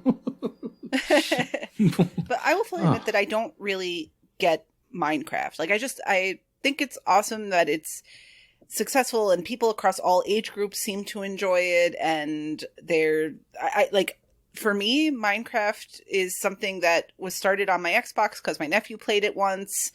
And then for a certain contest we're not allowed to name, I put it on my tag and have completed a couple of them. But I just pulled up the achievement solution for one of the new achievements, and I'm reading through it, and I literally have no idea what any of this even means or what it is. But I have the completion. Like, it's so fast. Like, people put up these solutions within an hour or so of this coming out. So, and I fully admit to not being on top of Minecraft news. So I'm sure this wasn't an unknown drop. I'm sure for people into Minecraft, they were aware that this was something coming down the line. But the steps in here, I just, the person listed the items needed for one of these achievements. I didn't know there were weathered cut copper stairs in Minecraft. Oh, Michelle. No idea. No idea. Did you know they also come in an oxidized variety? Me neither. So I'm grateful for the achievement world, but it has led to me completely misunderstanding what Minecraft is all about. I don't get it, unfortunately. I love that people love it, but I have no idea what any of this means. Yeah, I completely avoid Minecraft just because Minecraft to me is following a walkthrough. I just like, and like, okay, well, how do I even interact with the thing? Like, I need to understand how I can interact with this game with a controller because it makes no sense. Like, this thing needs a mouse and keyboard. Oh man, it's the worst when you're like using a mobile device, like trying to throw something. I don't understand how it works. Like, how the hell do you throw something? I still don't know. It makes no sense. I start beating everything to death with it. I'm like, no, I'm trying to drop it or throw it or something. But then, like, the European boosting group got together and did a Minecraft day and one of them posted a picture, I believe in Patreon chat, of an AH101 logo they created in Minecraft. And just the novelty of that, of getting together with your buddies and just building stuff in there. I know, Elle, your kids are into Minecraft, and they build, like, communities with their friends where this is our house and this is this other person's house. My son's into mods. Right, He'll only play the PC version. Yeah. Yeah, to low rent for him. But, and it's like, I guess in some way, maybe it's part of where we grew up when gaming. Like, there was sort of an end game, right? Like, you were either trying to get to the end of the game, or you're trying to get to the highest level, or you were trying to do something in the fastest time. Minecraft doesn't seem to have any of that. It's just like, well, put that block there. I don't know. I need someone to explain to me, like, why this got over the way it did. It's a curiosity to me. Hey, people like Lego, man. They do. Yeah, but especially they got to whole stores of it. The point you guys were making earlier with, especially on a console with a controller, where I always feel like I'm getting stuck in menus because there's so much stuff to navigate. It's fascinating. But more achievements, so more ratio. Yay? Yeah. Question mark? All right. Well, I will spare you my topic of discussion today since we're running. I mean, we had so many brief games to talk about in the game showcase that I'll spare you. But boy, I had some hot takes I was going to throw at you. So let's move on to sales. So El, I know you always like to kick off sales, so Oh, definitely. what you got? I didn't see too much this week, honestly, but I do like Super Blood Hockey, which is $5 down from $15. It is, I think, Digerati. Yep, Digerati, and it's a throwback to like Blades of Steel and ice hockey on the NES. Nice. Oh man, how cool was that when it would say Blades of Steel? Like Blades of Steel, ching. Yeah, yeah. Double dribble. It was those, it was those little things where it's like, oh man, it's talking. Double dribble was so atrocious. Yes. Yeah, so this game is fun. It's it goes a little over the top, so you are constantly injuring other players or sometimes even killing them. But that's okay because you are in general manager and you could just recruit new people. So the franchise mode is pretty cool. I haven't delved too much into it. I started one. This is a 15 to 20 hour completion. In the community, we've had some people like RPG Davey and Carpe Adam did it, which is interesting because he doesn't strike me so much as a sports dude. But it can be done. I look forward to getting back to it. This is actually my Better Completions Matter game for the month. Right, that ain't happening. But maybe if I put my mind to it, I could do it. Just got to stick with it. I think you could. I think if you were really, like, if you had done all your completions to this point in BCM, you probably would make a point of getting it done. But it seems completable. Absolutely. Yeah. Is it like is it a sequel to something? Yeah, they just added the super on it, or you have to add super. It gets your attention. If it's just blood hockey, it's not enough. It's super blood hockey. Well, it is part of the Bloods and Guts bundle, so that's there's that. Oh, what else comes? What's in that? I was just looking at a bunch of feel good games like Slain, Back from Hell, and Slay Away Camp, Butcher's Cut. Yeah, Digerati has about 500 bundles. Yeah, in which it's always cheaper to buy them a la carte. Feel good bundle of the month. All right, and then I hear Game Pass is always a good investment. So yeah, but Koosh, what you got? Sure. Firework, $2.09. Your typical $2.09, down from $7. This game is a platformer, and it kind of plays like Mega Man. Let me see if anyone else has started it. Yeah, no, it still has 3 players, so 3 people have played this. 1 person has completed it, and we might as well give them a little bit of recognition. It is CJH Carter VL, who's in the Discord. So, and he was talking this game up. I think he wants people to get in and increase his TA. I think that's the reason he's pushing it. I'm pushing it because I like the game. I like Mega Man style. It's very much like that. The achievements, for the most part, are for progressing the story and for not getting hit while fighting the bosses. I wonder. I hate those. I wonder if it's hard to get on your tag, and that's why it only has 3. I don't know. The very first achievement that most people have gotten is beating the first boss without taking damage. Now, I got through to that, and I could not figure out his patterns because they changed so much. And point taken. There's just like a splattering of fire that he does, so it's it's very random. However, I found a way to cheese it, and while he hit me, I didn't think I took damage. So when I actually beat him, I didn't get the achievement. So I need to go back and try that again and figure out if my cheese method was wrong or if I actually did get hit and it just didn't, it didn't do any damage, but that avoided the achievement. But if you like Mega Man, if you like this is a challenging game, I think. I don't think you're going to want this for quick and easy gamer score. That's not why you should get it. You should get it because it's $2 and you like Mega Man. If you check those 2 boxes, this might be something you're interested in. And then a game I haven't heard a whole lot about, Troll and I. It is $6 down from $30. It's $6 down from $30. And it is comedy gold. So yeah, once again, it's action adventure and it's Tomb Raider like. It's like a mediocre Tomb Raider reboot. Someone on this panel may have just gifted it to Elroy because they need to hear. Oh wow! They need to hear more about this game from Elroy. This has really got to happen, isn't it? But now the pressure's on. It's happening. It's happening. Well, I'm ahead of the summer break. You know, there you go. I mean, the feel good game of the summer. I expect Elroy, the segment. Breaking news: I saw that my clip has been uploaded to TA, so you can see the clip I wanted you to see. It's got a great piece of dialogue. I think I can hear in your voice. Some other time. Check this out. Okay. All right. Well, Em, it looks like you are going to buy a lot this week. Well, recommendations don't mean buying. I don't keep tabs like some other folks. I just recommend things and hope that they'll come to me in other avenues. But I'm going to recommend a couple games this week, one of which I actually may buy. The first one is hashtag Sinuka Attack. I don't know.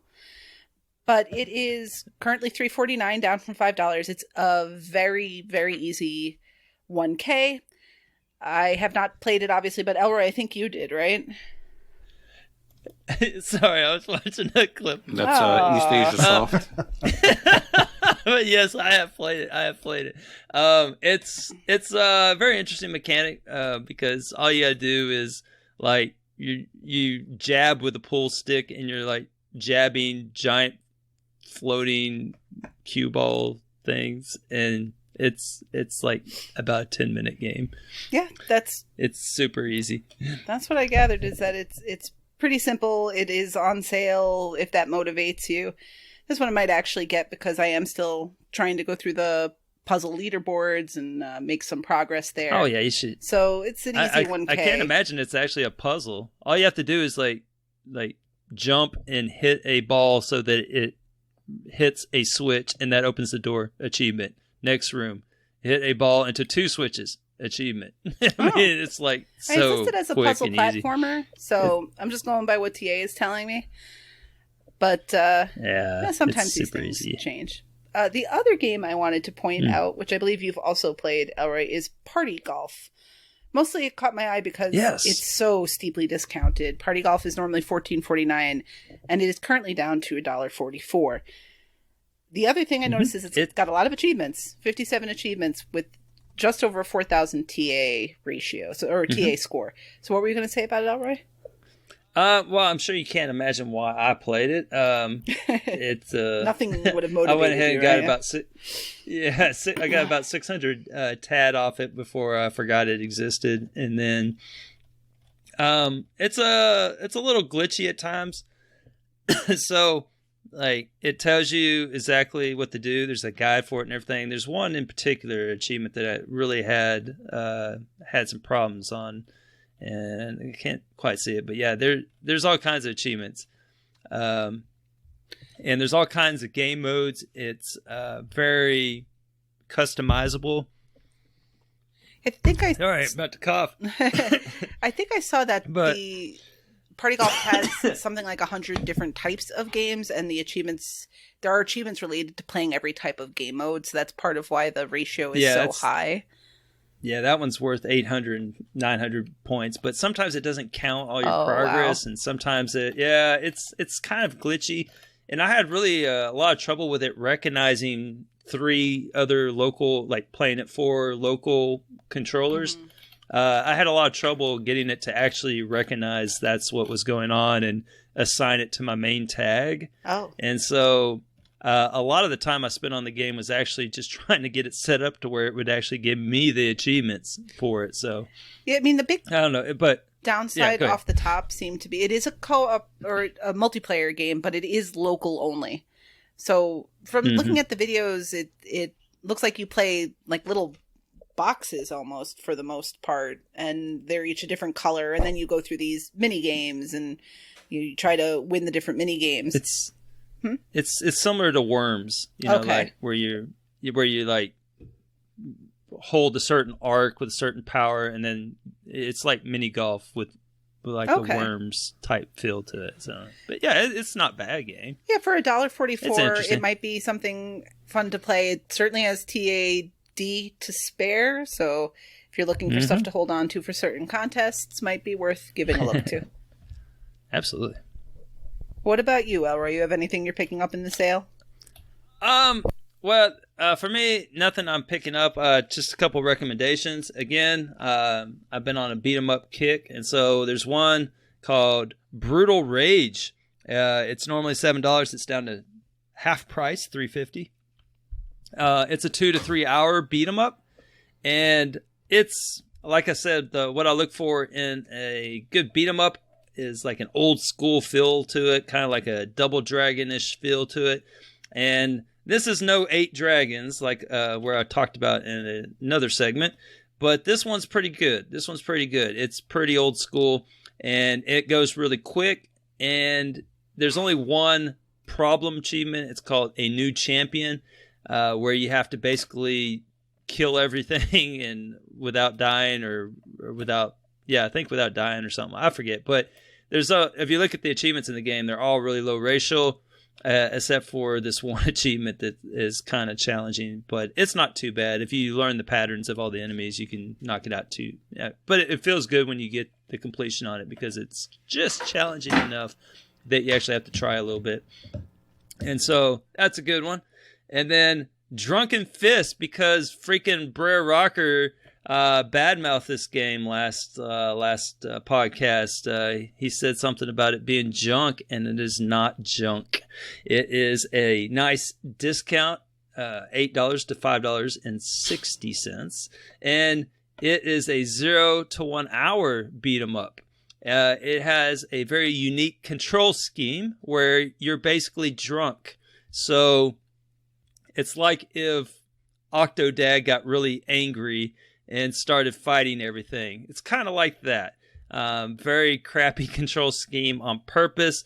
And the whole premise of it is that you're stumbling down a road and you're fighting a bunch of stereotypical characters like yuppies and bikers. And you even have to beat up a cop. And you drink along the way, and you have to urinate in order to take the pressure off of your bowels, or else I'm not really sure. I forget what happens if you don't urinate, but urination is a big part of the game because you urinate and then people slip on your urine, and then that gives you an upper hand, and it actually can kill them, but normally it gives you an upper hand. But when you're fighting the cop, you want to pee all over the place. I mean, you're just peeing everywhere, and then he'll slip everywhere because he's really overpowered. So fun little game. I don't know what Brer Rocker is talking about. And then lastly, Melmole. It's a game that's half off, $15 to $7.50. It includes skunks and moles. So go buy it. There you go. It wouldn't be a episode of AH101 if there wasn't wildlife mentioned. So I'm glad you managed to get that in there. Well, or lots of urine. It's Melmole hypothetically is on a lost episode that has yet to be aired. Oh. That due to complications with a certain person that can't get things right, that may or may not be named Dino Bull. It may have already been recorded. It's just in editor purgatory due to complications. Oh no, we aired it. We aired. Oh, did we it? aired as much as we could. Yeah, Rocker edited. Oh, did you? Okay, I didn't know if it. I didn't know if it finally aired or not. So there you go. I would say 10% of it aired. Yep. I don't know which part. I will have to go listen to it and see which part made it. So yeah, thank you, Dino Bull. Now, what did we want to talk about? Games with gold? I mean, is it still? Apparently, there are games with gold, so go get them. Yeah, we can run through that. There's a Bird of the King. Really quick. Right. We've got Dungeons 3, which is available when this podcast drops for another 5 days or so. So make sure you pick that up. It is not Dungeon Siege 3, but Dungeons 3. Also available for the month of June, we have The King's Bird, which is sort of like a physics mechanic sort of flying through different areas. It looked interesting. It's momentum based, so it looks interesting and different. And then starting in a week, we have Shadows Awakening, which is also coming to Games with Gold. On the Xbox 360 side, Neo Geo Battle Coliseum is currently available. And starting next week, you can pick up Injustice Gods Among Us. All right. Fantastic. I don't like any of those games. Does anybody have anything positive to say about any of those? The Kingsbird looks interesting to me. Like, Okay. Yeah, it looks like the kind of game. Oh, go ahead, Koosh. I played Kingsbird. It looks like it's a game you don't want to play in little bits and come back to like months later because you've forgotten how to maintain your momentum and things like that. I kind of like those games, but I walked away from it, and now just the thought of going back is like, well, I'm basically starting the game over again.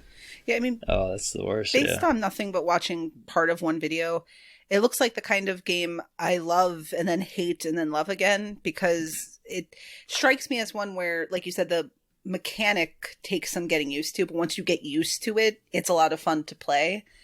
But that seems like it would lead to a lot of failures and a lot of 4 a.m. evenings of, okay, I just need to finish this one level or this one checkpoint. But, it looks interesting. I don't know, was it like that when you were playing it, or is it not really structured that way? I mean, I really enjoyed it, but there were just segments where you're just doing the same screen over and over again because you fail like 3/4 of the way through the screen, and it's just like, okay, well, I did the thing I always do, but this time I got 80% of the momentum that I normally get, and like I don't know why. I just don't know why I didn't get the momentum that I had before, or why on this particular jump I finally got up onto the ledge, but whereas the other time I'm just banging into it. So you're going to want to stick with it. Unless you don't like that type of game, in which case, don't do it. I mean, it's really not worth a whole lot. I mean, it's only got 1,500 TA to it, and this is a games with gold game, so it must not be too complicated, I would imagine. I think the only people that started it are people who really like platformers. Is it like hard to get to that first achievement or something? It might be. I don't remember. It's been so long. All right. I'll say I don't even see you on my friend's That's leaderboard. probably why. Yeah, I probably haven't gotten to the first one yet. Yeah, I got the first achievement. You just kind of like, I put a good hour into it, I think. Okay. All right. Well, in Game Pass, it looks like we're losing some games in June. Losing June 15th, Ace Combat 7, Night Call, West of Dead, Wizard of Legend. That's a different game there. And Observation. So I know, Koosh, you said something about Observation earlier. Yeah, a couple people have completed that, and they said that it was a good time. They used a guide, I think. So I'm kind of looking at doing that one. I really liked West of Dead, but it's a roguelite, it's a stack, and I'm probably end up buying that when the price goes down. Night Call, stay away from Night Call. Just don't do it. All right. And Wizard of Legend is the only one I have any experience with, and it's not easy. It's kind of, I don't know, it's kind of a weird mechanic to it. Yeah, it's a roguelite as well. Yeah. All right. Well, it looks like coming soon. There was a big game coming up soon. I was just amazed to hear about it. But Koosh, I mean, again, you brought the information. Sure. Well, normally Rocker would do this, but he is getting some sunburn on the beach. So I'll take over real quick. And I will be brief, of course. Tuesday, June 15th, we've got The Strange Story of Brian Fisher, Chapter 1. And this is a puzzle mystery adventure game, type of an escape room with story behind. Every time when you press new game button, most of the items that you need to collect are randomly positioned, and combinations for puzzles are randomly generated. This does look interesting. It's kind of like a walking sim type environment, but with escape room trappings. So if that's up to you, then this might be cool. Wednesday, June 16th, we've got Mix-Ups by Palgi. This is basically a game where you're given categories and a bank of letters, and you need to use every single letter to spell 3 different words that all fit into that category. That's a fun one. Hopefully we'll get that and stream that. You've got Smart Moves 2 for Windows 10 from publisher Zidalon and developer Grin Robot. Everybody knows what this is. What are you shooting for in this game? Well, you want to kill 30 enemies and open 30 chests, and that gets you 1,000 gamer score. So, can you do that on one stage? That's the real challenge. Find the right stage. Yeah. Good luck. Also on June 16th, The Sisters Party of the Year. If you haven't had enough French graphic novel based games, then you want to check this one out. It all begins when Wendy decides to throw an end of the year party at home with her friends. Before she gets a chance to ask her parents, her unbearable little sister Maureen steals her idea and asks their parents first. Unfortunately, the parents will allow only one party. This is a party game. Yeah, this is a party game. So you're going to be playing a lot of party games. And yeah. What crappy parents. The French graphic novel games are just taking over. Friday, June 18th, we've got Cross the Moon. This is a rattle like a visual novel. You know what that Could've means. used that This one's about vampires. Have fun. We also have Discolored. Are they sisters? It did. Okay, so there was a disclaimer that said anyone that has certain physical contact with other people are definitely 18 years old in the game or not. So yeah, another rattle like a game. Yeah, I hope no dragons this time though. So that's cool. Discolored. Local whispers of a roadside diner that's lost its color. You're sent to investigate. This actually looks great. I see it has hidden object puzzles. I'm very interested in this. So Yes, there. Exploration, point and click, puzzle, and hidden object. It just You looks guys find fun. colors. I'm sure most people will want to wait for a guide and just fly through it, but I think this looks like fun. Then for our very niche simuling people, it? What's that? No, I do not simul that. That's disgusting. We have for our niche people who like card and board. We have you have got to just watch this trailer. Elroy, you need to watch this trailer. Wingspan. Wingspan is a relaxing, award-winning strategy card game about birds for 1 to 5 players. Each bird you play extends a chain of powerful combinations, as they do in one of your 3 habitats. Your goal is to discover and attract the best birds to your network of wildlife preserves. I feel like we're playing one of those games. It's like one of those mixers you do when you get into a group where you give 3 facts and 1 crap, and you have to figure out which one's not the real one. Yeah, it's like, which one of these games is not the real game? Is it the one where the locals whisper of a roadside diner that's lost its color?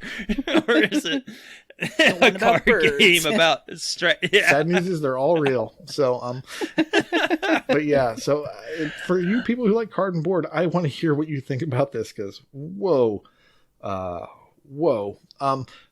the game that I'm actually probably the most interested in for this next week is Galaxy Champions TV, which is currently on sale, pre-order sale for $6 down from $7. It's Galaxy Champions TV is a brutal top-down closed arena shooter game. Sounds familiar. Inspired by the classic arcade game Smash TV. Hell yeah! Yes, get powerful weapons, waiting for this game. Kill huge amounts of enemies, level up, unlock upgrades, beat all the bosses to become the champion of the most violent TV show of all time. Aside from Smash TV, are you ready to become the champ? This looks alike. Oh man, that looks amazing. It does look fun. For $6, this looks like fun. So, like I said, it reminds me, like, because I got so close. Like, I played this one game a couple months ago. It was called Freak Out Calamity or something like that. And it starts off just like Smash TV. You're like in like this arena like that. Like it's the same premise as this. And I'm like, oh yeah, man, this is what I've been waiting for, a Smash TV clone. And then like at the end of the first stage, someone breaks you out of there, and then you don't go back the rest of the game. And that's a dating it's like, sim. Yep. Yeah. I was just like, what the hell, man? And so hopefully they don't do the same thing in this game. Because that wasn't cool. No, man. I think this one is arena based shooter through and through. So awesome. Yep. That's very exciting. I like that one. So you finished strong with that one. You almost lost me in the birds and then the diner that is colorless or whatever. Yeah, well, I didn't think these were games for you that were coming real soon. Well, I was just hanging on to your every last word. So, yeah. Yeah, there's all types. Yeah, well, I didn't mean to put you 2 segments in a row there. We were to the contest section, but why not? I'll do one more. Right. Maybe 2. In the Gamer Tag Challenge for the month of May, we had Saucy Slingo. His wildcard game was South Park, The Fractured But Whole, where any new achievement, blah, blah, you know all that stuff. And his bonus was Now That's Saucy, achievements that don't end in 0 or 5. We have compiled the results. We gave you plenty of time to get your numbers in. If you didn't, I'm sorry. For our stats, we had 26 gamers, 190 letters, 4 wild cards, so not many people playing those games. 17 bonus achievements. People do not like achievements that don't end in a 0 or a 5, apparently. Our top 3 scorers were Dude with the Face and Nigo. They both had 27, and Saucy Slingo himself came in 3rd place with 24. And our winner, with 10 letters, no bonuses, Hawkeye Berry. Wow. Nice. This is why you put in whatever you get, right? Yeah. That's all. Sometimes it just takes 10. Sometimes it takes 1. In June, our gamertag challenge is Soundwave Core, and his wildcard game is any new achievement or previous completion in a Transformers game is worth 1 bonus draw. Max. And his bonus is Raytail completions. And that is a base completion in a game that has DLC. The DLC cannot be completed this month. That's a lie. The DLC can, but the game just has to have DLC. So I completely messed that up, and you'll figure it out. Now, is that Transformers the series, or is that like anything that any game involves any game in the Transformers thing? Anything that transforms? Well, you do have to go to the TA page, and if it shows up on that Transformers series page, then any one of those games is good. One last thing I want to mention before we get on to the next contest is a contest that I am throwing for June Raider, and that is getting achievements in Tomb Raider games. Talked about it very briefly last week, and just want to remind you that is going on for the month of June. And if you want in on it, just ping me on the Discord, and we will get you added, and details can be found there. Cool. El, we haven't heard from you in a while. Why don't you tell us about Mario and his what he's got going on? Oh boy, Skeptical Mario is at it again. He's come up with a new challenge called DERP, which of course stands for Diving Evenly Recovery Process, in which you unlock at least 1 achievement in a game during each month of the contest. So I believe there is a spreadsheet available. Mm-hmm. It wouldn't be Mario without a spreadsheet involved. Is he going to sing a song at the end of it? He might.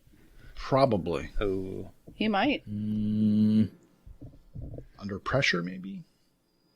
Okay. Well, that sounds pretty fun. How long does this run for? Let's see. Months. 6 months, 12 months, and beyond. Yeah, so I don't think he knows. Okay. I think it's we'll to say see. a year. Yeah, it's based on interest, because the point of this particular contest, if I understand it correctly, right, is you're earning 1 achievement a month in a game that you started, right? So he used an example of Killer Instinct. It's a perfect game for this contest because you start Killer Instinct and you just unlock 1 achievement in it a month, and you keep getting points for every month. Now, it discourages you from playing any more of the game, which could be problematic in and of itself, but it may encourage you. Just there are certain games, like we've definitely talked about before with random to-do list, where there are games that sort of get drip fed through random to-do list, where you get that one and you get out. So the Mario's Derp challenge does match that well. So if you're playing that way anyway, it doesn't hurt to sign up for it. It's just another way to try to recover those completion percentages, especially after so many people put so much stuff on their tag last month for the Empire versus Rebels challenge. Absolutely. Yeah, you should get bonus points for playing Guacamelee, right, Koosh? Yeah, but you can't just do 1 achievement a month in Guacamelee. That's only good for 1 month. That's the first thing that came to mind. I think there's an attack called the Dashing Derp Derp. So that's what came to my mind. There is, yeah. And I remember when the Bean Dive wasn't quite yet an official TA event. So just in case anyone listening isn't familiar with it, that one of the people on TA, Bean Potter, this was his invention, this idea of taking all the games in your backlog and just throwing them on your tag. So it's sort of like you get all your dirty laundry out there. Everyone can see what you own. And as part of it, I think when he conceptualized it, he also proposed the Bean DERP, which was the Bean Dive Emergency Recovery Program. So it's a similar idea where, okay, you put all this stuff on your tag. Now the next part of the contest is going to be to get that stuff all so that you have your completion percentage back. But as is the way of TA, the second part never caught on. We just like adding games to our tag. We don't like finishing what we start. But Mario's trying to give us another incentive to do that. So if you want more information, definitely ping him in the Discord. Cool. All right. Well, that's the that time of the podcast where we like to recognize all our amazing listeners and whatnot. We have Brag Camp. So completions, take it away. So before I get started, Brag Camp is so much more manageable this month because we've all come out on the other side of this contest. So before calling out individuals, congratulations to everyone in the community. I think over 2.6 million gamerscore was earned. I'm pretty sure there's a wrap-up coming with all that information. But thank you all again for making that awesome. And now we're going to go to a far more abbreviated Brag Camp. In completions, we have P. Tart with 550 games. MDP has completed 800 games. Hey, Elroy, that guy on the panel this week. I love that guy. Has passed multiple completion milestones, not only getting past 890, not only going through 895, but reaching 900 completed games. Do you happen to remember what 900 was? I believe it was Quattros, if I'm not mistaken. Oh, Quattros was pretty good. I enjoyed that game. Oh, man, that last achievement on that wacky achievement, God bless, man, that thing. I couldn't get that wacky achievement because you can't rotate the pieces, and so it's just very luck based. I thought, but I don't know. Yeah, maybe I just played it wrong. I remember enjoying the game, but I won't claim to remember the achievement list particularly well. And then one more person to shout out in completions, Lucas 1987, who, similar to Elroy, passed multiple milestones on the way to the big milestone we're shouting out today. So Lucas went all the way from 2,190 completed games to 2,200 completed games. That's almost double the amount of games I have on my tag in total. So good job. In completion, that's impressive. It's incredibly impressive. In completion percentage, we have Chesno, who has reached the stunningly high milestone of 25% completion. Good job. AZ Mongoose at 28% completion. Coats Magoats at 37%. Kete at 41%. Faustian Greed has reached 46% completion. Ross Sauce Ross at 74% completion. And then we have a couple of high performers here who probably are not satisfied with these completion percentage milestones because they want more. Skeptical Mario, who has reached 87%, but with the help of the DERP will most likely achieve higher milestones. And AS Unknown 1, who is at 88% completion. So good job, everyone. In ratio, people are playing difficult games again. We have Retro Chief 1969 with 1.4, Dubois with 1.6, Noth Ultra, also known as my brain. Railbait? Not, thank you, Railbait. With a ratio I was going to say something meaner. And no, I wasn't going to be mean. I just completely forgot because he changed his gamer tag on me. Inigo Montoya 80 with a new milestone of 1.7 as well. Legohead 1977 with 1.9, and Katie with a ratio of 2.1. In streaks, he doesn't like to talk about streaks, but he's got a new one. It's X the Hero with 125 days. We also have Northern Lass with 275 days, Wild West 08 with 400, as well as Fluttery Chicken sitting at 400. Sincere Seeker 6, love it, 450 days. Prince It, currently 500 days. ElroyOMJ, you're at 1,400, buddy. He's okay. Oh, wow. Yeah. Wow. And Mad iPad Eye is currently on a 3,025-day achievement win streak. Normally don't read the 25s, but I think we didn't get his 3,000, so. Very nice. All right. Very cool. All right. Well, achievements won. Katie has 4,000 achievements. Sir Polygon has 11,000. Fight Clicks B has 11,000. Sabin Rothschild has 11,500. Philip Window, 12,500. A Gray Shark is 14,500. Elephant has 17,000. Dunkos has 18,500. ZZ Urban Spaceman. Oh, I was expecting the eldest. Thanks, man. We were all drinking. Oh, there you go. Did it right when we were drinking. No I was disrespect. drinking. I actually almost did a spit take. 21,500.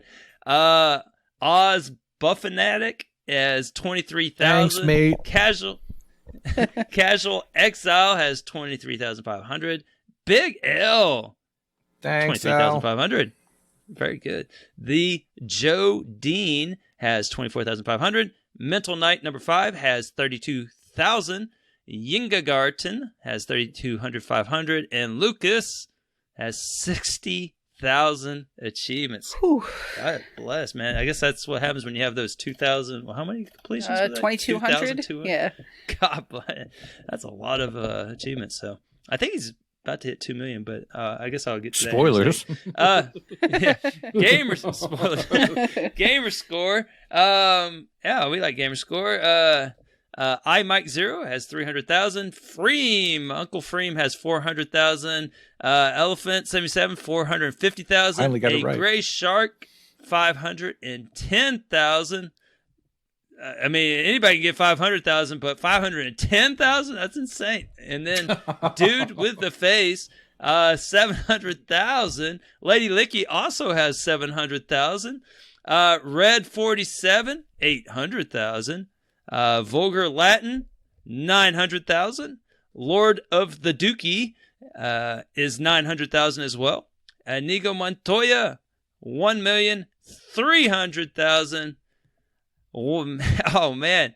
ElroyOMJ, I love that guy, has 1,350,000. And I only mention that because Lucas 1987, who will be ElroyOMJ's next victim on the gamerscore leaderboard for beatemups, that's right, I'm coming for you, Lucas, has reached a new milestone of 1,990,000 gamerscore.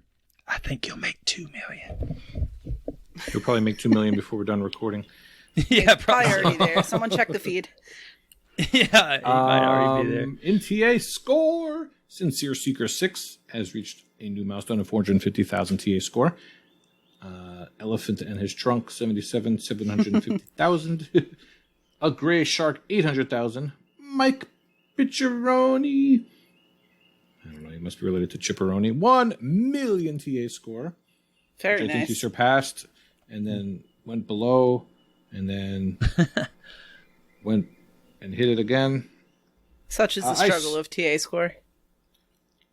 Well, I think he did one of the Zidalon title updates, so he shot up past 1 million and got 1 million, whatever the one after that is, but so that one never registered.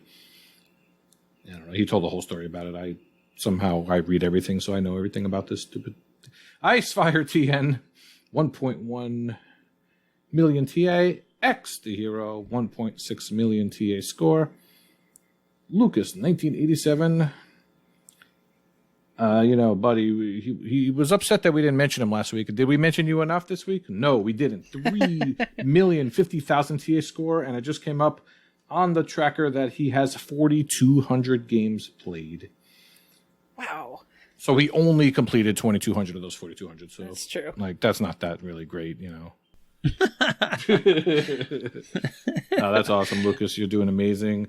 Next week, I'm sure we'll be singing about your 2 million. Hopefully you hit it with something good. In leaderboards, Alex R. Davies is in the top 20 of the completed games leaderboard for Vayners, and then the top 20 TA leaderboard for Vayners. Big L, I will skip him. Prue is in the top 5,000 of the TA leaderboard for role-playing. The Alpha Seagull is in the top 500 of the New York Gamerscore leaderboard and top 200 of the New York Gamerscore leaderboard for platformer. Vulgar Latin is in the top 1,000 of the completed games leaderboard, and Waka Pale is in the top 5 of the Gamerscore leaderboard for battle royales. And you know what? We'll go back to Big L. Big L is in the top 20 of the New York completed games leaderboard for Xbox One. Nice. And I just checked, and I'm back down to 21. What the hell? I blame Minecraft. I think we're losing Minecraft completions over here. Trivia question for Not Michelle. Who's number 1 in New York? Oh. On the New York completed games leaderboard. Oh, I was going to say Jeter, but... I like that answer. Any idea, Elroy? That's okay. Oh, yeah. Take a stab at it. Isn't Bill's out there? Bills. Isn't Bills up is there? number one. You got it. You nailed it. Oh, okay. So Yeah. I have I haven't seen many of 347. his videos lately. I have 347 in the top 20. He has 824. So more than double. Long-term goals. Also Awesome in taco. New York related trivia. As far as New York is concerned, Cuomo. the Alpha Seagull. Yes. The Alpha Seagull. Mm-hmm. He's a good guy. He's the number one. He's like the top card you can get in Wingspan. The Alpha Seagull. It is Alpha. And if you get that card, you're going to win like every match. So there you go. Okay. KKO. In crazy brag camp things. Survivalist posted that he was the first to complete 2 different games, Windbound and The Wild 8. I believe those are both not easy to complete, so nice job. Inigo Montoya completed Switch and Shoot. Chippa completed Rainbow Six Vegas. So now he has the full series completion, along with the Rainbow Six Vegas 2 and Rainbow Six Siege. That's impressive. Well done, Chip. It is. Chesno was very proud of himself. He hit 25% completion percentage. Well, nowhere to go but up, my friend. Triple Triad completed Night Call before it went bye-bye. Skeptical Mario was the 4th to complete Adios Amigos. That's pretty awesome. I'm thinking Awoo and Wakapel were 2 of the 4. I don't know who the 3rd one is. But I know they were giving him tips, and he really liked it. Dude with the face was doing some mumbo-jumbo with his gamer score. He got like 6,969 or 699, 699, and I don't know what he was doing. Then he got 699,999, and then he said he was going to get a 1 gamer score achievement to hit 700,000 on the nose, and so he did. Heizo completed the Mass Effect trilogy. I see what you did there. What'd I do? Heizo completed... On the nose, dude with the face, on the nose. I got it. I see. Elroy, be quiet. Okay, sorry. Heizo completed the Mass Effect trilogy.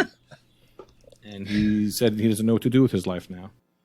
Because I guess he has got no other games to play. Nice job, Heizo. And it's kind of sad. Mike Pitch... we should see more of these on TA. He challenged me to completions once I taunted him about my top 20 in New York. He's a bit lower than I am. So he challenged me to completions in Xbox One games and Xbox 360 games for some reason, as well as total completions. So you going down, Mike Pitch. And in the bestest news of all, Mr. Hatton had a child. Well, more accurately, his wife did. Much love to Hatton and his family. Congratulations. So Congrats. send him some baby hats. Some baby Elroy, sports games. close it out. All right. Well, so we thank everyone for listening. You can find us in all the places that you normally would find us on Twitch, Twitter, Discord, Patreon, YouTube, and, of course, iHeartRadio. So, so with that, this has been level 150. And we have made it to the end of class, so class is now dismissed. Nailed it. From level 150. Bye-bye. Bye, everyone. Level 150.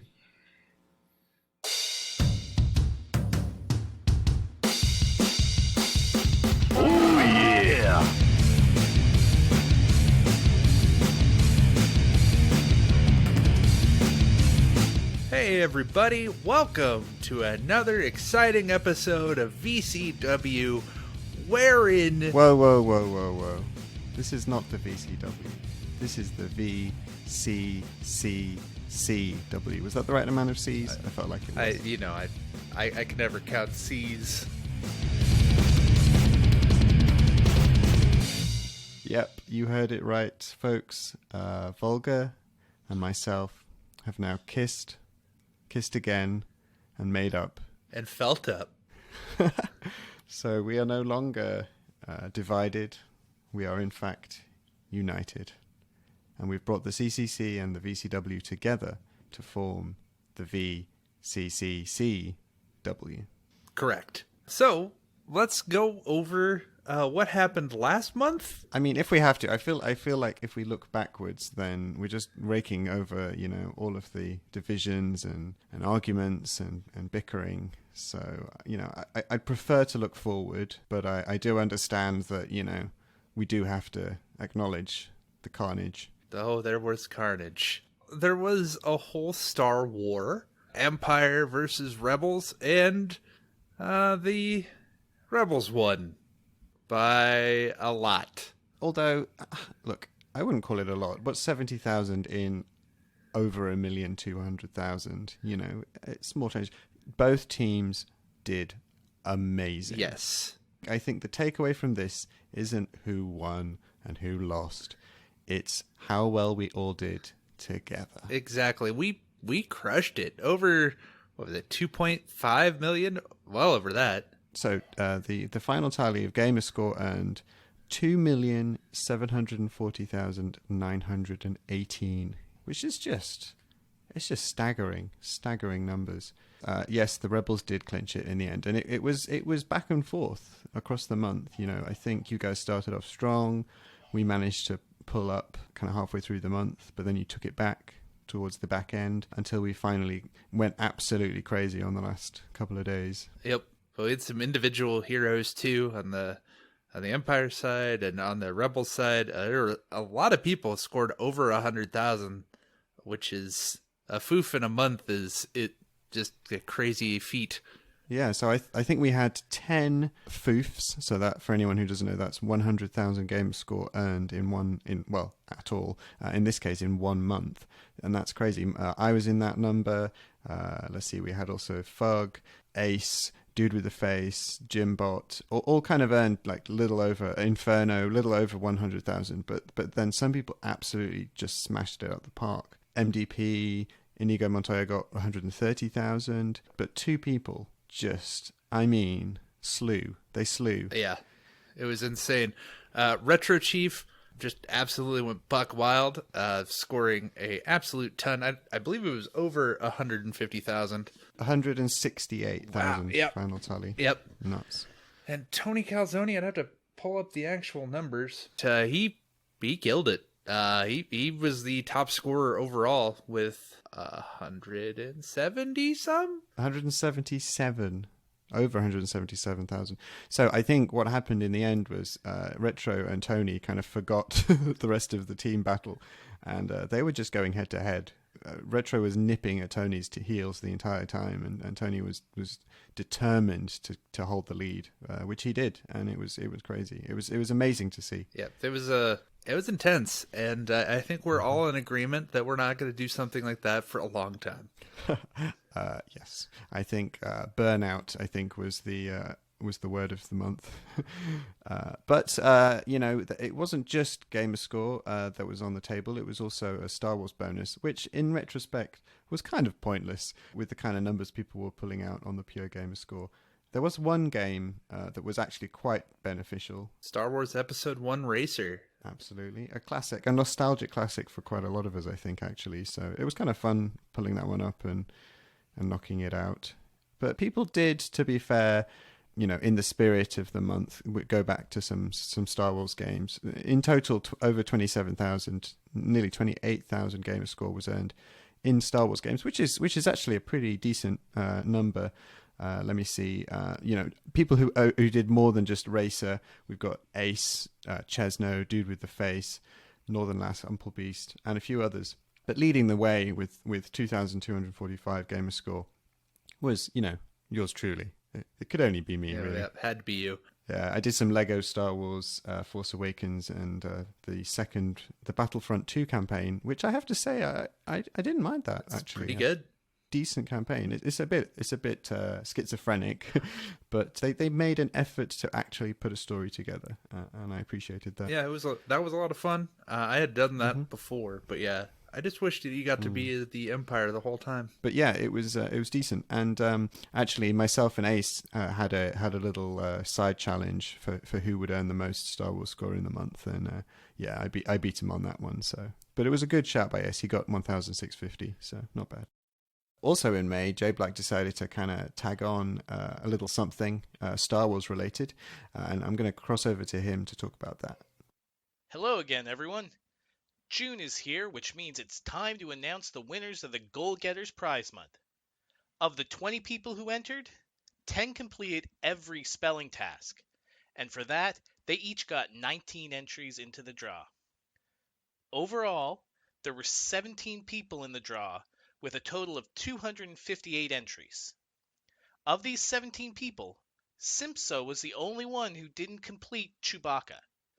Now, was that the most completed word because he is the best character in the entire Star Wars universe?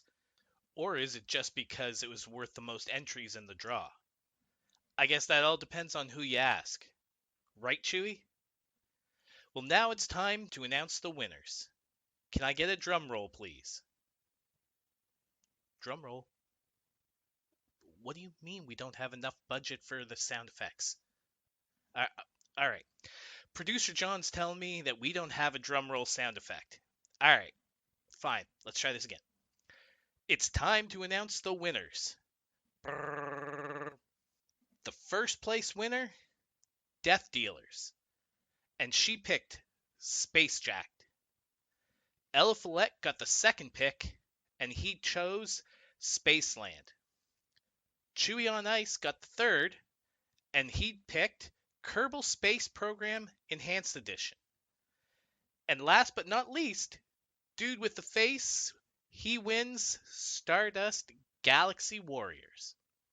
There will definitely be more Goal Getter prize months coming up in the future, so keep watch on the Discord and keep listening to the podcast. Remember, to take part in the prize months, you must be part of the Goal Getter year-long challenge. Check the pins in the channel for more info, and let Chewie or myself know if you want to join up. Finally, thank you to everyone who took part, and congratulations to the winners. I hope you enjoy your prizes. And then other stuff, I beat Ahizo in our 2 out of 3 genre challenge, beating him out of 2 out of 3 genres.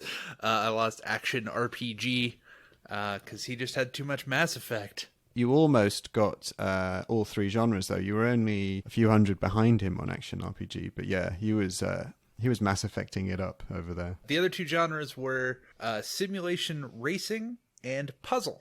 Now, what did you play in simulation racing? Dirt 5, Forza Motorsport 6 and 7, and Ducati Anniversary, or Ducati motorcycle racing. Now, I'd ask you to do the same list for puzzle, but you earned nearly 18,000 gamer score on puzzle, so I won't make you do the list. I did so much. The thing I noticed throughout this month and doing the scoring for this is that a lot of the easy games, quote-unquote easy games, the baby games, fall under the genres of puzzle and platformer. Yes. All of those rats and zits, those little side-scrolling platformers or like basic puzzle games, just so much score in those 2 genres alone. And yeah, Jimbot, he went nuts. Yes. He took on everyone in a 2 out of 3? Yeah, he took on 11 people in the community. I don't know, it just kept going and going and going. He started off being like, can anyone beat me in 2 out of 3 genres? And a couple of people said, yeah, I think I can. And then just throughout those next few days, like more and more people were like, I want to do it, I want to do it, I want to do it. And he ended up with 11 people. And it wasn't that they were facing him in the same 3 genres. They each got to pick their own genre. And then another genre was given to them by me, yeah. Alex, I think, did a few as well. And it was just crazy. He had to take on 11 people, 2 out of 3 genres across different scoring metrics. Yeah, not just gamer score. TA, yeah, achievements, completions. So I started tallying the score like in the last 10 days of the month, and he was losing quite badly. It was looking quite embarrassing for him. But then he just pulled it out in the last few days. He managed to beat J-Black, Chesno, Ahizo, Sabin Rothschild, Ace, Skeptical Mario, and Sprinky Dink. So he beat, 7 out of the 11? Yeah, it's insane. But unfortunately, he did have to lose as well. So he lost, probably unsurprisingly, to Tony Calzoni, seeing as the two genres on the table there were puzzle and platformer. Yep. And as we've already established, Tony went buck wild. Yeah. 41,000 game score in puzzle and 43,000 game score in platformer was what Tony ended up with. Absolutely insane. He lost also to Dude with the Face, Alex, and MDP. And actually, MDP won the honor of beating him in all 3 genres. And that was in completions for puzzle, platformer, and action horror. He only needs to get 1 single completion in action horror to clinch it, which I think he did Doom 64. Oh, yeah. Which is an easy one. Yeah. Huh. But yeah, but I mean, hats off to Jimbot. That was an insane amount of tracking and balancing and trying to, he could have just not done any of it, and he managed to beat 7 out of the 11, which is just crazy. I think that was all for last month. Now we can take a look ahead at the future. June. Before we do that, can we just hug it out for a second? Yeah, just come here, man. You You got any shampoo going on here? feel my soft bits. Anyway, oh yes. Moving on. Yeah, June. So, I mean, look, I don't know about you. We talked about this.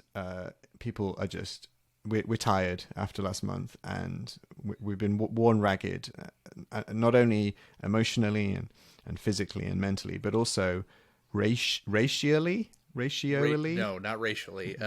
Not racially.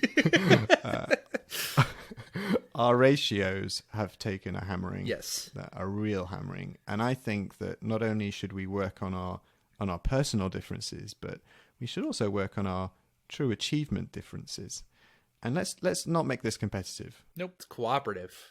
Let's just work together as a community to rebuild our differences.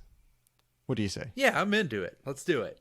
Okay, cool. So let's say everybody on the Empire and the Rebels are automatically in. Yes. Okay. They were the ones that trashed their ratios and each other. And regardless of what they plan on doing this month, we're going to tally up their true achievement difference score and add it all together and see what we end up with. But let's say that, let's open it up, I think. Let's open it up to any independent contractors who want to join in and help up. Yeah. If anyone wants to opt in, just react to the post in the VCCCW channel, and you will be tracked as well. And because it's a community like collaborative thing, let's put some prizes on the table. Let's reward our efforts. Heck yeah. I think every significant milestone we can achieve as a group, I'm going to open up a prize draw for anyone who's involved. And let's see how many prizes we can get rolling. Yeah, let's do it. I'd like to say that we'd hit 2.7 million TAD to match our 2.7 million game score. Probably seems a little bit undoable, but if we can hit 1 million, I will be super impressed. Yeah, if we hit 1 million, I would be pretty amazed. What else do we want to do? Let's. I think J Black heard the word rebuilding and got a little bit excited. Yes, he did. And I think a few people actually heard those words and immediately assumed that we were going to be bringing back the Lego challenge. So we brought back the Lego challenge. Yeah, why not? Why not? It was so much fun last time. So many people hated it. So many people loved it. So many people loved to hate it. And yeah, let's just say gamerscore and Lego. Let's see who can learn the most. Heck yeah. And on that, we actually have an awkward situation where I have a whole bunch of people with belts and you have people with belts. And so Chesno and Freaky Row are going to square off against Dark Lord Davis and Hatton. Those are our 2 tag team folk in gamerscore and Lego games. So we'll see how that goes. Okay, yeah. So is that a winner takes all, unify the belts kind of tag team belt situation? Looks like a unification situation. Now, I would say we should unify our other belts, but we have a bit of a problem there in that my kind of heavyweight belt holder and your heavyweight belt holder and my intercontinental belt holder are the same person. Yes. Mental Knight has self-unified. Yeah, he did it without. He fixed that, and I guess I also have a Heizo and It's Alive Alex with the other 2 belts, so we'll figure something out there. Okay, and on the side, I also noticed hanging around the Vayner channel, a few people had kind of intended to play and complete Hollow Knight over the last few months, and most failed miserably to do anything in it. So I kind of thought, I'll give people a little bit of an extra incentive to do that, and maybe any other Vayners they want to play. So I created a challenge called Vayner Summer, and that would be between the months of June and September. Whoever can earn the most TA score in Metroidvania games will win. And actually, if people get completions, there will be a bonus applied to that too. So I really want to encourage everyone to kind of get back to the community's most favored genre. I don't get it myself. I'm not a take it or leave it really, but hey, I mean, y'all seem to like it. It's so popular. I mean, it was the genre of the year like 3 years ago, and has remained the genre of the year. It's never stopped. It never went away. Yeah. RPGs kind of snuck in, but they didn't really get traction in the same way. So let's get our Vayners out. Yep, in the summer. And I'll also mention June Raider. Koosh has an individual thing. He mentioned it in a previous episode, but I'll mention it here too, for Tomb Raider games in the month of June. And previous accomplishments count, previous things there. You'll find out more details from him. Just pester him about it constantly. Yeah, so I think he wants to see, across a bunch of people in the community, a lot of green ticks in boxes across the Tomb Raider series. So if you've previously earned score or completed games, or if you do so in June, then that will all count towards... Is he offering a prize for that? I believe there is, but I don't know exactly. He's offering a massive prize, probably one of the biggest prizes we've ever seen. I am shocked. It's official. And then I also have a scavenger hunt for individual achievements with a lot of different criteria. A lot of you are signed up for it, but if you're interested or not signed up, let me know and I can get you set up with a sheet. This is just a for fun thing. No prizes, just something to do. So if you're looking for something to do, I got you covered. You mean there's a spreadsheet and we get to look at our games and tick off things on the spreadsheet? Yes. That sounds like absolute heaven. There's a lot of specific things for you to tick off, a lot of boxes, so good luck with that. And here are the results of the year-long contests. In Year of the Assassin, it was actually a quieter month overall, as people were, unsurprisingly, otherwise occupied. But we did actually still get a bunch done, including some completions that move us ever so closer to unlocking that prize draw. Notable moments include a Heizo completing Black Flag on the 360, Eliphalet completing Odyssey, Mattism beating the story of Black Flag on the 360 and completing both 3 and Rogue, and Wheezy Fuzz beating the story on Valhalla, and also getting quite close to the completion, which is really essential because Valhalla is probably the least progressed entry in the whole series. We also had a bunch of DLC knocked out by people, particularly in Revelations, due to some lovely boosting in the community. In Chesno's crazy completion clearance, the number of started and completed games went absolutely nuts, but the rankings actually don't change massively, because a lot of the games that people were starting in the month, they also completed.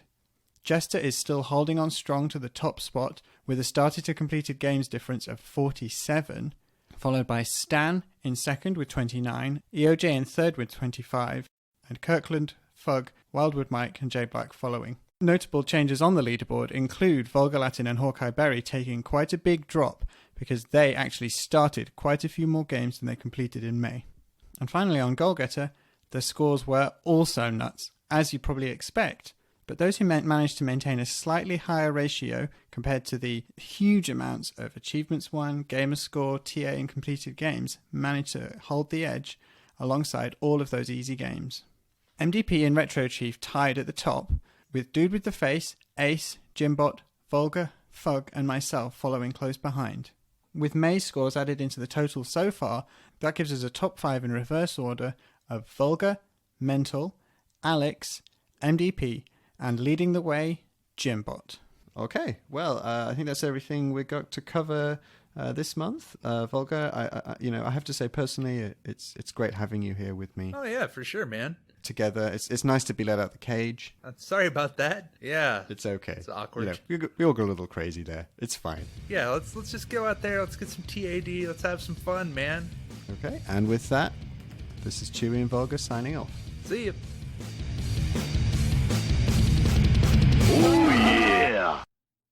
Howdy, everyone. ElroyOMJ here with a sampler plate. Yes, a sampler plate of reviews for you. Not one, not two, but a 3-course review meal for you to get the nourishment you need to make your hunger for all things gamerscore go away. Let's start off with Brunch Club. It's breakfast. It's lunch.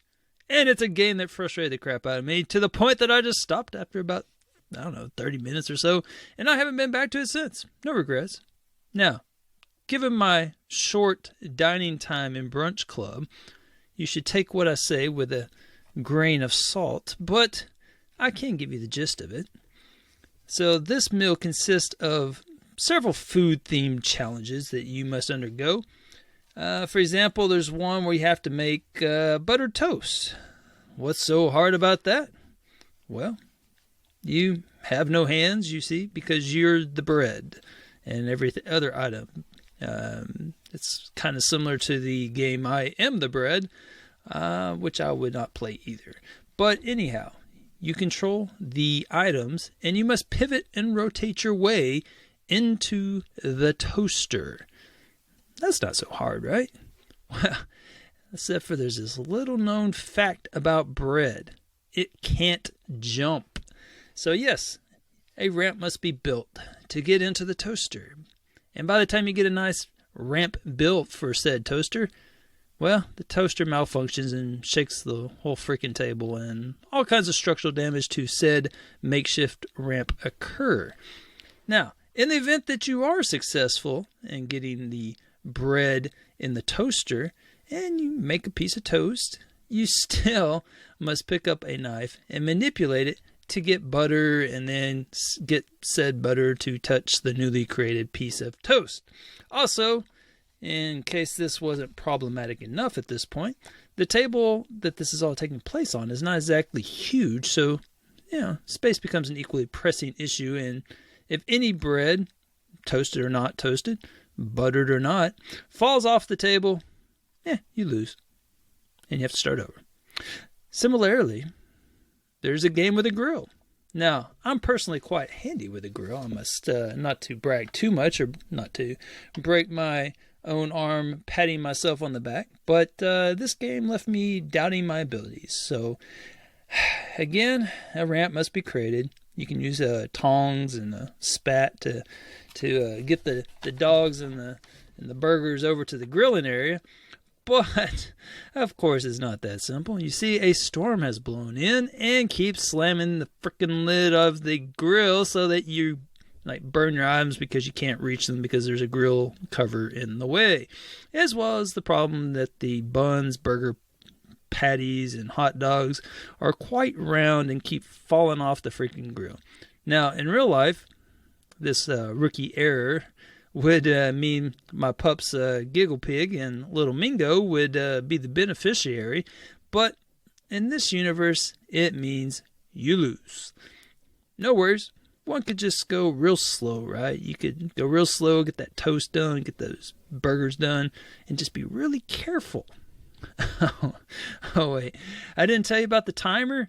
Oh, yeah, that's right. So you have to be quick and careful. Yeah. So the achievements are tied to such, and there's some difficulty levels. There's the hard version and the easy version. There's a bunch of achievements tied to such where you have to beat each one of these little mini games in each said difficulty. You get a couple achievements for 3-starring every level, for beating every level on hard, beating every level on easy. That's the bulk of the achievements. Now, so, there's also some achievements for some cumulative stuff, such as cooking, 50 hot dogs, 50 burgers. There's all kinds of cumulative food achievements, basically. And those seem doable, but they have some of the higher ratios, so I'm not really sure of it, what's going on with that. But I could grind out 50 dogs. It might be very slow, but it could happen theoretically. It's probably going to happen a lot more quickly than the scenario that I painted for you. Also, the good news is that there are achievements. You can get about 110 gamer score for failing. Yes, that's right. For failing, I think 20 times, 50 times, and 100 times. So if you're like me and you really suck at this game, you're looking at probably, assuming you get a few of these random achievements, you're probably looking at about 250 out of 100 or 1,000. Pretty far from a gentleman's 720. So yeah, brunch was kind of a bust. So what about lunch? Well, the good news is let your hunger be quenched with A Palooza. Now, this game, it gives its gamer score a lot more freely and can be completed, I don't know, in probably about 3 hours, I would imagine, with little or no cooking skills. So it's a party-style game.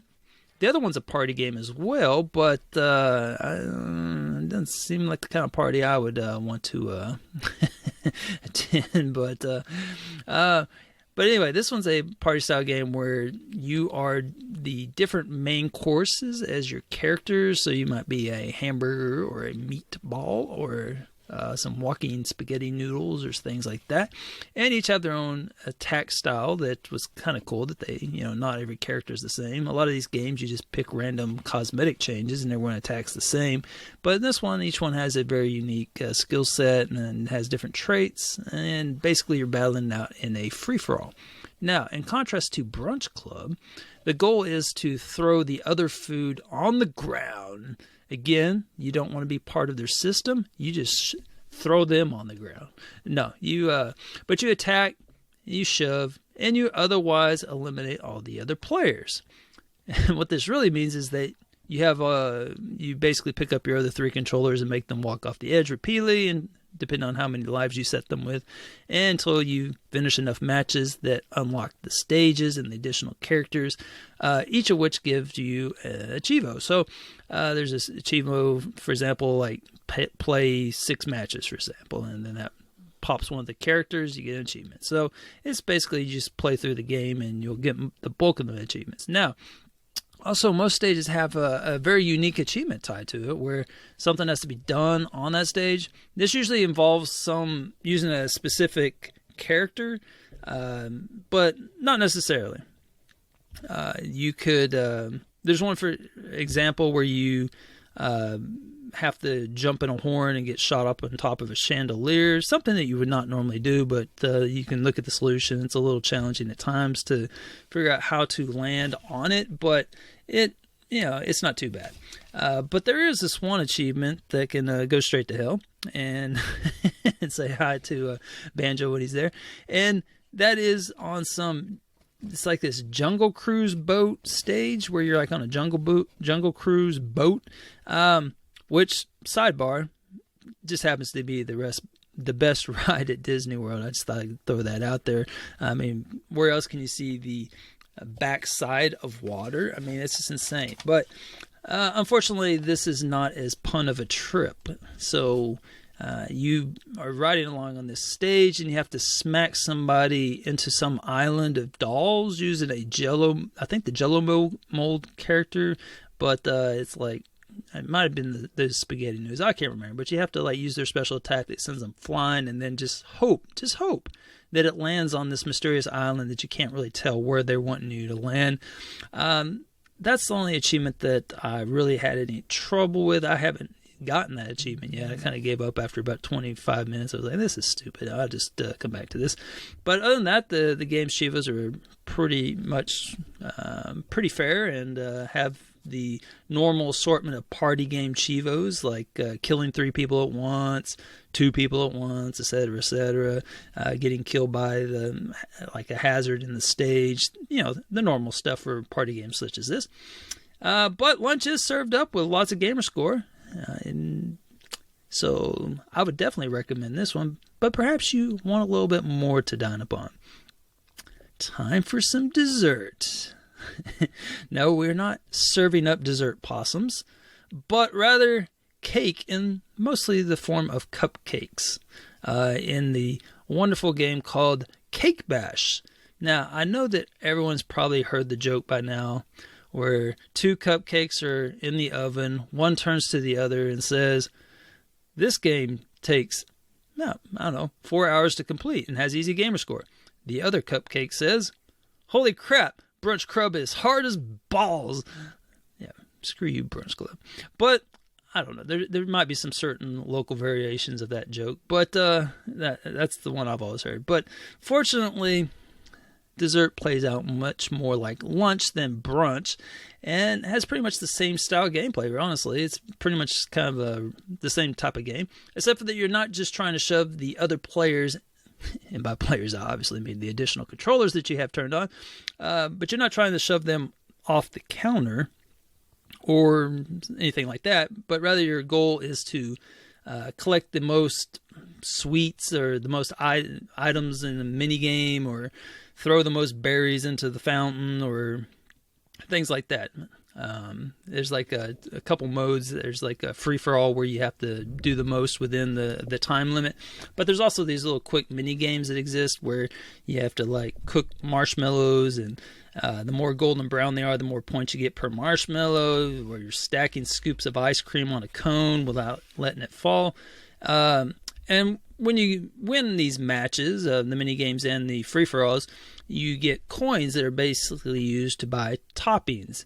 And then the one with the most and best toppings at the end of the overall match, you can match toppings. So there's like a little game involved in getting your toppings, because if you buy 3 of the little ones, you get like a large one. It like morphs into a larger version of it.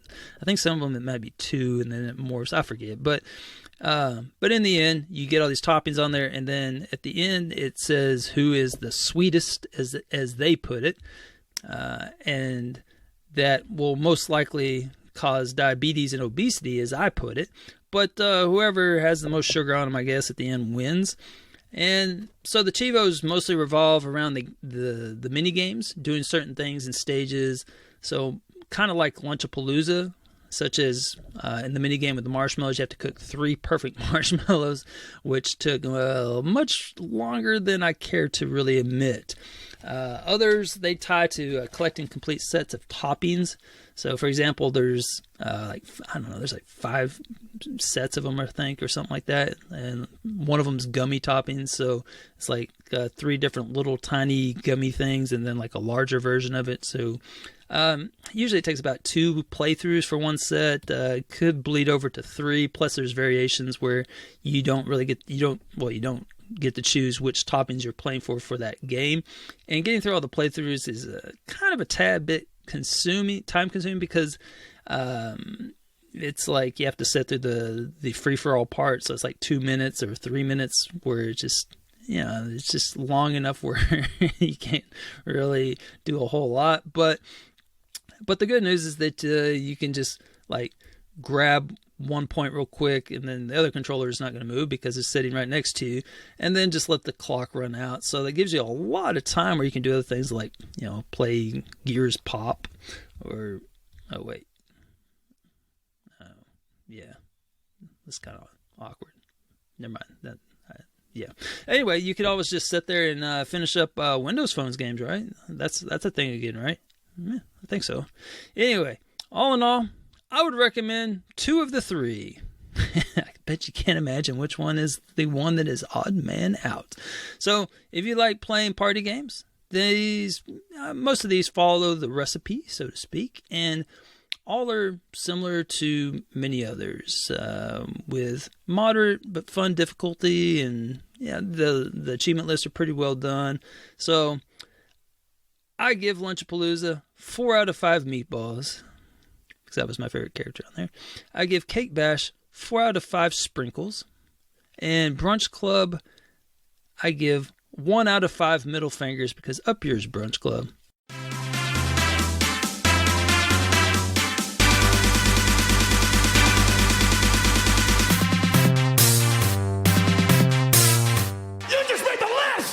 Welcome back to One List, Two List, Bad List, Good List, a segment where we take a look at the achievement list of a couple games, one on the awesome spectrum and one in the hot garbage on a warm summer day spectrum. What exactly makes these lists good or bad?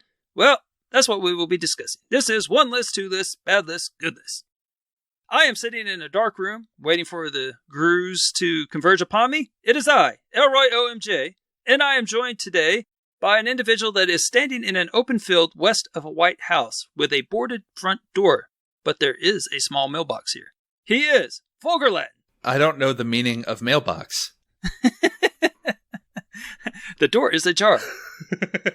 No, back when I played that game, and for those of you that aren't old or get references like that would be Zork 1. And when I played that, I was like, I don't know, 6 or 7 or 8. I don't remember. It came out in the early 80s, and it said, the door is ajar. And I swear to you, I could not figure out why I could not grab the jar. I kept saying something like, take jar. Do this jar. Because I didn't know that word. I was too young. I did not know what a jar was. So, yeah. There's a fork in the road, and you tried to pick it up. Exactly. It's nostalgia like that. So those of you that don't know what grooves are, yeah, you go Google it. There's songs about it. Yeah, there's songs about it, actually. You've been eaten by a grue by, what's his face? I always want to say Sir Mix-a-Lot, but that's not it. I can't think of his name now. Nerdcore guy. MC Chris? MC Frontalot, I think, maybe? I forget. I don't know. I'm so disappointed in myself that I can't think of his name off the top of my head. I'm sure people will let us know. Yeah. The song is called You've Just Been Eaten by a Grue, and classic. Anyway. Looks like I'm up for the bad list, so that means you just get to hear me talk some more. Yay! The good news is I don't have much to say about this train wreck of a game, so this shouldn't take too long. Here is your bad list. Your bad list is no other than a wonderful, well, I don't know if it's wonderful or not, because the downside of a bad list is that if it's so bad, people will maybe not even buy your game. And so I looked at this game and considered getting it, but it's like so bad. I don't even want to go there. Actually, I'm passing up on it. So this is a beat 'em up game. And so again, I have my push to move up that leaderboard. And so that's the only reason I stumbled upon this game. And it's a game called Attack Heroes. It came out 4 years ago. And the only person I know that has any score in it is Mr. Mango himself. And he just dived it. What makes this list so bad? Let's talk about that. I would tell you what this game is about, but honestly, I've never played it because, again, the list scared me off. I'll be honest. I'm sure it could be like one of the best games. It's actually got a 4.3 star rating, okay? And 4.3 stars. 28 players. This is a lot better than the garbage I play. So I don't even know if I've played over a 4-star game this year. Maybe I have. I don't know. But this would probably be amongst the highest rated games that I've played all year. But I'm not, because I have no interest in being a part of this list. And that is definitely the sign of a bad list. So here you go. What is so wrong about this? It does the cardinal sin, okay? It has a ton of 0-point Cheevos. That's the cardinal sin. If you're going to get an achievement, make it worth something. 0 points? I don't know. But I'm not so old school that every 0-point Cheevo should be removed from the universe or beaten like a rented mule or anything like that. Some games, they can use them well. The game that came to mind when I was thinking of 0-point achievements that I didn't mind was Reagan and Gorbachev. That one had some 0-pointers, but I didn't mind it because the other achievements were decent enough and the game was enjoyable enough to get me to play it. And the 0-point achievements didn't really bother me. Although I did get to the end, I had 1,000 gamer score, and it said I did not have the completion because I missed one of these 0-point achievements, so I had to go back and get it. That was mildly annoying, but I digress. Now, this one, however, does not use the 0-point achievement very well. It uses it very poorly. So, in the previous episode, you talked about Destiny 2 with its poor list, right? Mm-hmm. This is what happens if they meet you halfway. So you said this list just so spread out, like it should have something in between, right? Like, yeah. So instead of fully upgrade the character class, maybe you have one for halfway upgrading the class, and stuff like that. Well, that's kind of what they did here, except for they just didn't quite do it right. So, for example, here you go. There is an achievement worth 0 points for passing Area 1. That's kind of the achievement that you're going to get if you dive this game. It's got a 1.00 ratio. Apparently, everyone can pass Area 1. So, I don't have so much a problem with it having 0 points. But then you pass Area 3, which half the people that play the game are unable to do. So this game has 28 tracked gamers. So that sounds like I'm not talking to a lot of people here. So 28 people have played this game or tracked this game. 28 past Area 1, only 13 past Area 3. So it sounds like it might be a little bit challenging. And you get 0 points for that as well. Well, that's interesting. So 0 points there. 0 points for Area 1. But then you get to Area 10. Well, if you pass that area, you get 200 points. So gamerscore 200 for Area 10, 0 for Area 3, 0 for Area 1, and there's not even an achievement for Area 2, 4, 5, 6, 7, 8, or 9. Doesn't it just seem like it might make a little sense to kind of distribute that a little better? Like you were saying in the previous episode, sounds like we kind of had the same gripe here.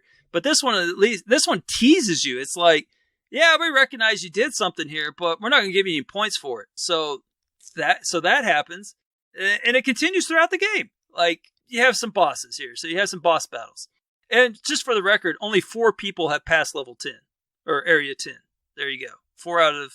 So well, then it looks like only 4 people have score in the game.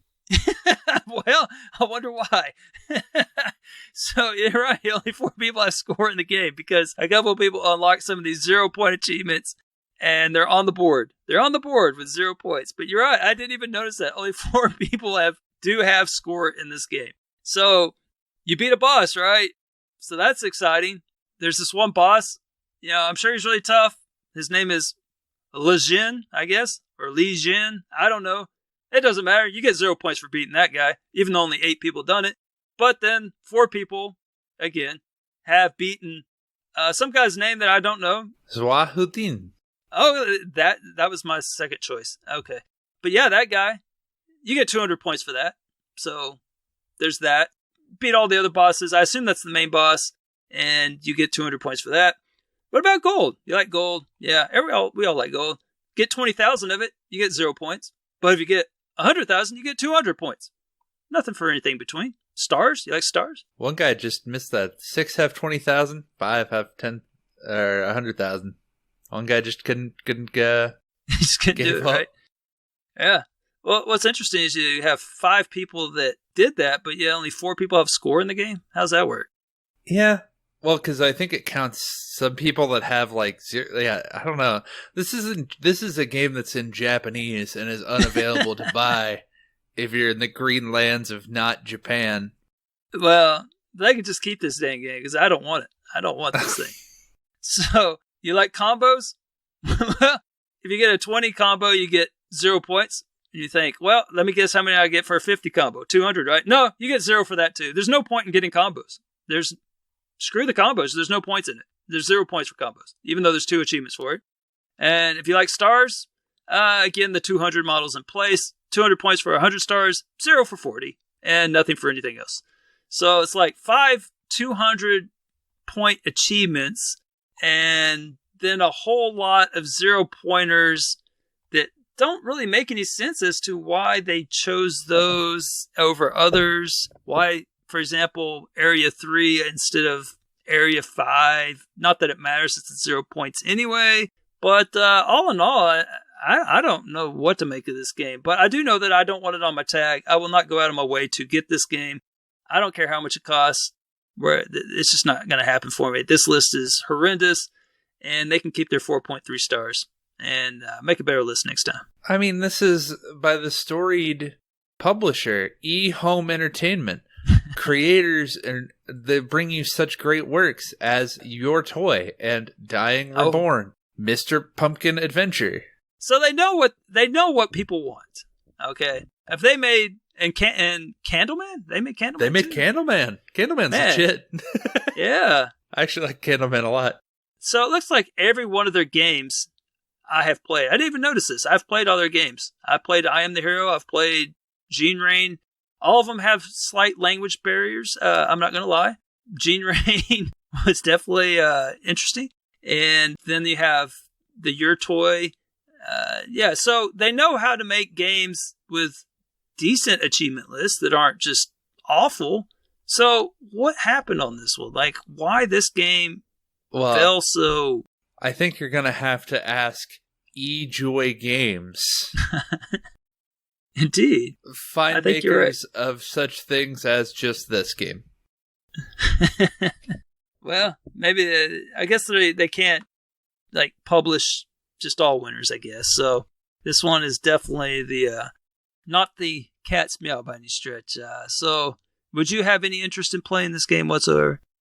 Probably not. I don't speak Japanese. Well, yes, but in a world that you did. No. Oof. I barely speak English good. Yeah, I hear that. Anyway, bad list.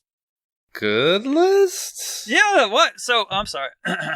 So, Mr. Vulgar, what list has you reenacting the famous scene from When Harry Met Sally? Oh, yeah. The one where they're in the car? Yeah, nobody knows any other scene besides the scene I'm talking about. Yeah. I like that movie. It's a good movie. You should watch When Harry Met Sally. That's your homework. Yeah. But no, the game I picked is an oldie but a goodie. Fable 2. Good old Fable 2. It's available on Game Pass. It's an xCloud game. It's pretty old. It's probably in about junior high about now. Came out my mom's birthday, 2008. It's October 21st, 2008. I picked this one because there's just a ton of variety. If you get the completion in the base game and the DLC for Fable 3, you're going to be doing a lot of fun, varied things. And I can oblige that. So some of the ones here, kill a whole bunch of people. That's not so weird. Yeah, but they all have these like title too. So they give you a title. So this is the executioner. Wow, English. Get 5 people drunk in 3 minutes. You're a party animal.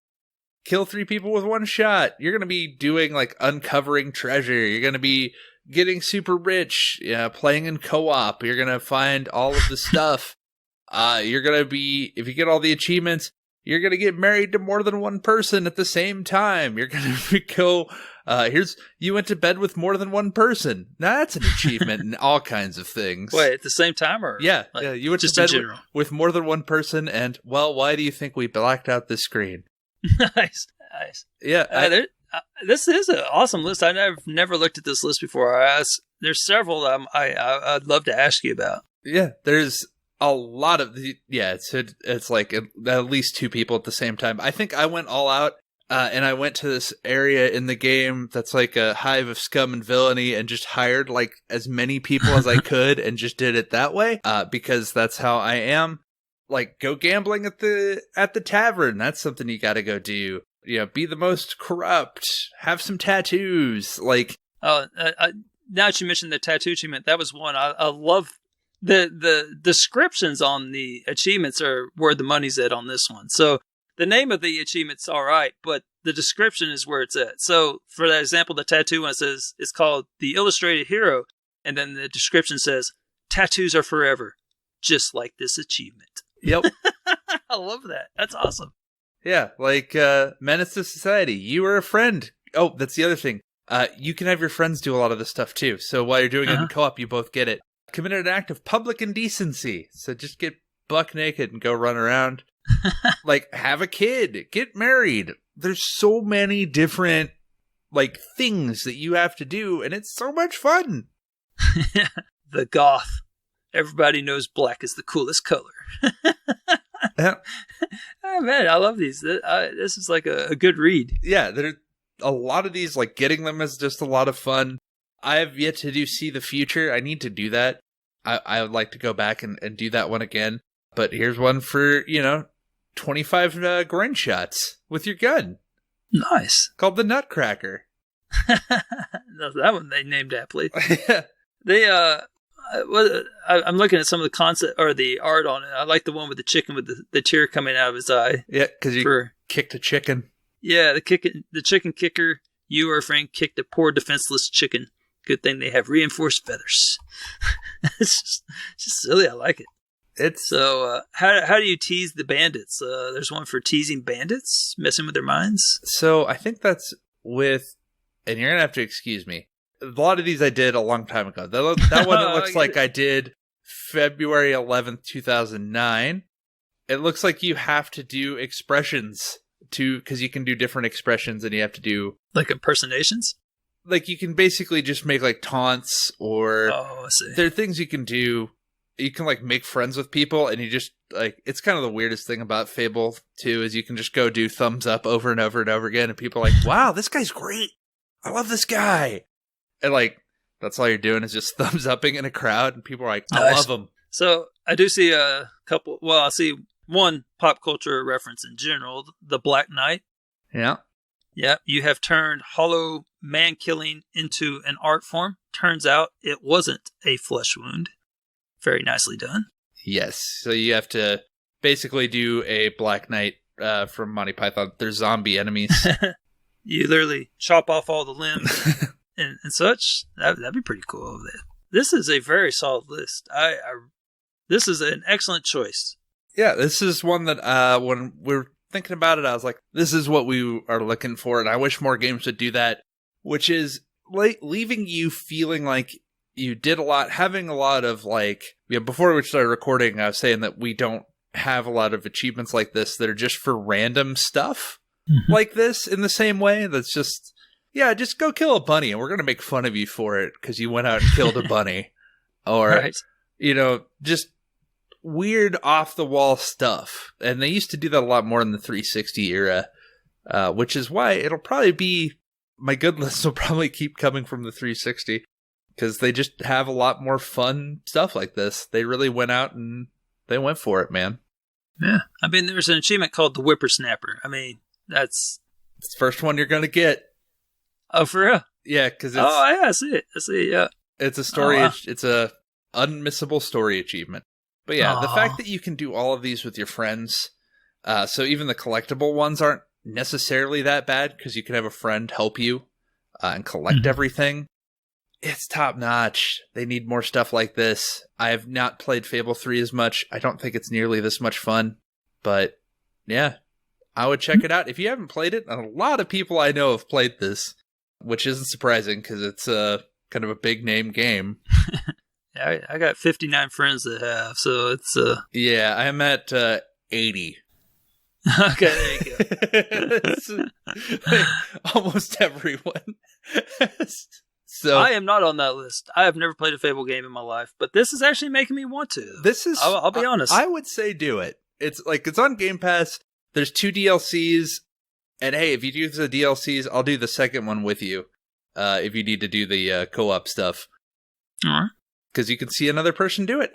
I would recommend it. I think you're really going to enjoy it. Not a long game to do either. I think it's like the base game says it's 30 hours. And then DLCs, this one's 3 hours and this other one's 5. So you're looking at like under 40 hours. Mm-hmm. Really not that bad. Yeah, not bad at all. Especially in comparison to some games that we might have talked about last episode. Yeah, exactly. So this is... This is real savings. Real savings. It's a value. Yeah, this is good stuff. I think you'd dig it. Cool. Awesome. Well, I think that we definitely have some solid examples of some good lists, bad lists. So where can the good folks let us know what they thought? Well, if you like what we've chosen or dislike what we've chosen or somewhere in between, let us know about it in the podcast discussion channel on the Discord. And if you have lists that you think, hey, they should talk about this, or, hey, I always hated this list, or, no, this game's the best list, dude, you have no idea, dude. Let us know, man, just hit us up. You can @ me, slide into my DMs. Fair enough, right? So we actually got some feedback last time, so thank you. Who's our number one fan now? That one guy, remember? Yeah. Yeah, him, that guy. Yeah, you know who you are. We don't even have to say your name, so thank you. Thank you for being our number one. Exactly. Thank you, that guy. All right, guys. Well, thanks for listening, and hopefully we'll pick some more winners next time on One List, Two List, Bad List, Good List. See ya.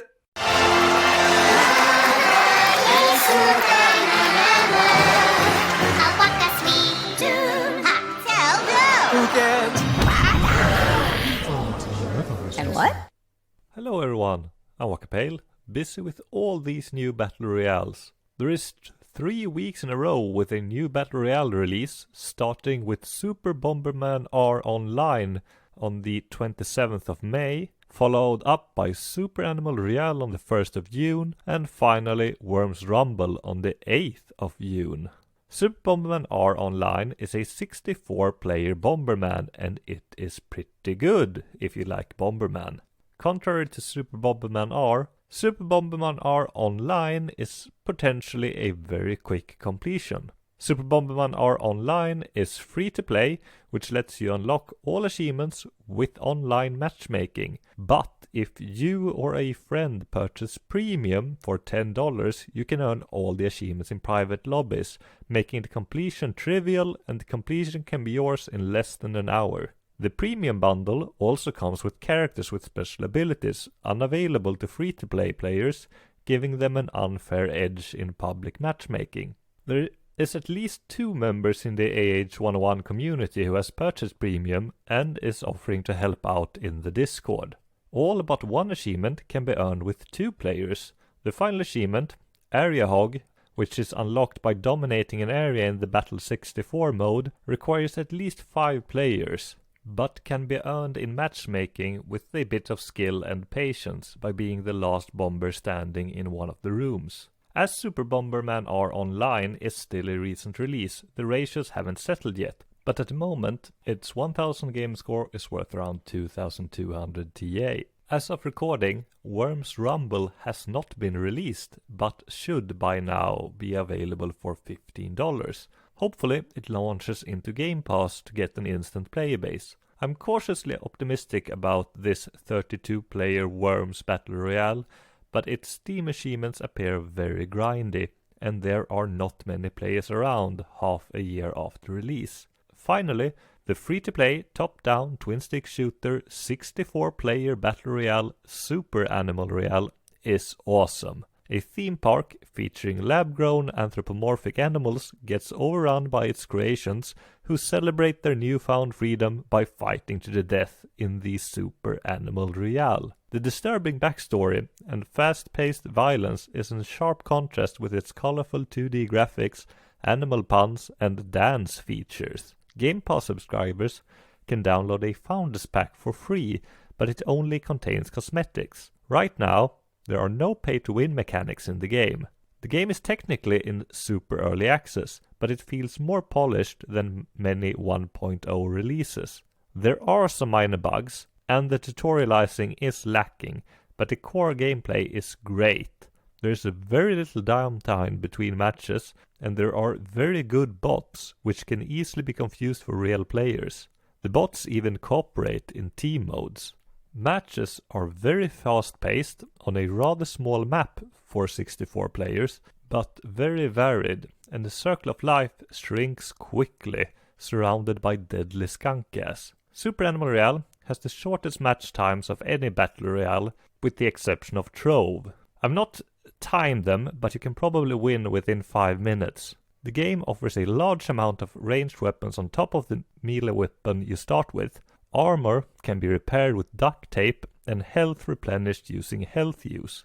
The achievement list is easy, but will take you around 10 hours depending on skill and luck. You only have to win a single solo match and a single team match. The rest are cumulative for doing actions like healing up, duct taping armor, using campfires, armor damage, hamster ball kills, opening mole crates, and probably the most difficult of them all, grenade kills. There are 2 types of grenades, explosive and skunk gas. The explosive ones deal plenty of instant damage but can easily be dodged. The skunk grenades create a damage over time cloud, which does not deal a lot of damage but can be used for area control, and if you're lucky, your opponents stay in it long enough to die. Your final achievement will likely be to play 100 matches. Throwing a match will take you around 2 minutes, including the 90 seconds of matchmaking. But if you play while there are many players online, matchmaking will be faster and you can enable or disable crossplay at will. You can also choose regions between Europe, America and Asia. As usual, there are only other achievement hunters on the Asian Xbox servers. I highly recommend Super Animal Royale. It is fast-paced and the bots keeps matchmaking time low, making it great for a few matches now and then, or an evening binge. Have a nice day, everyone.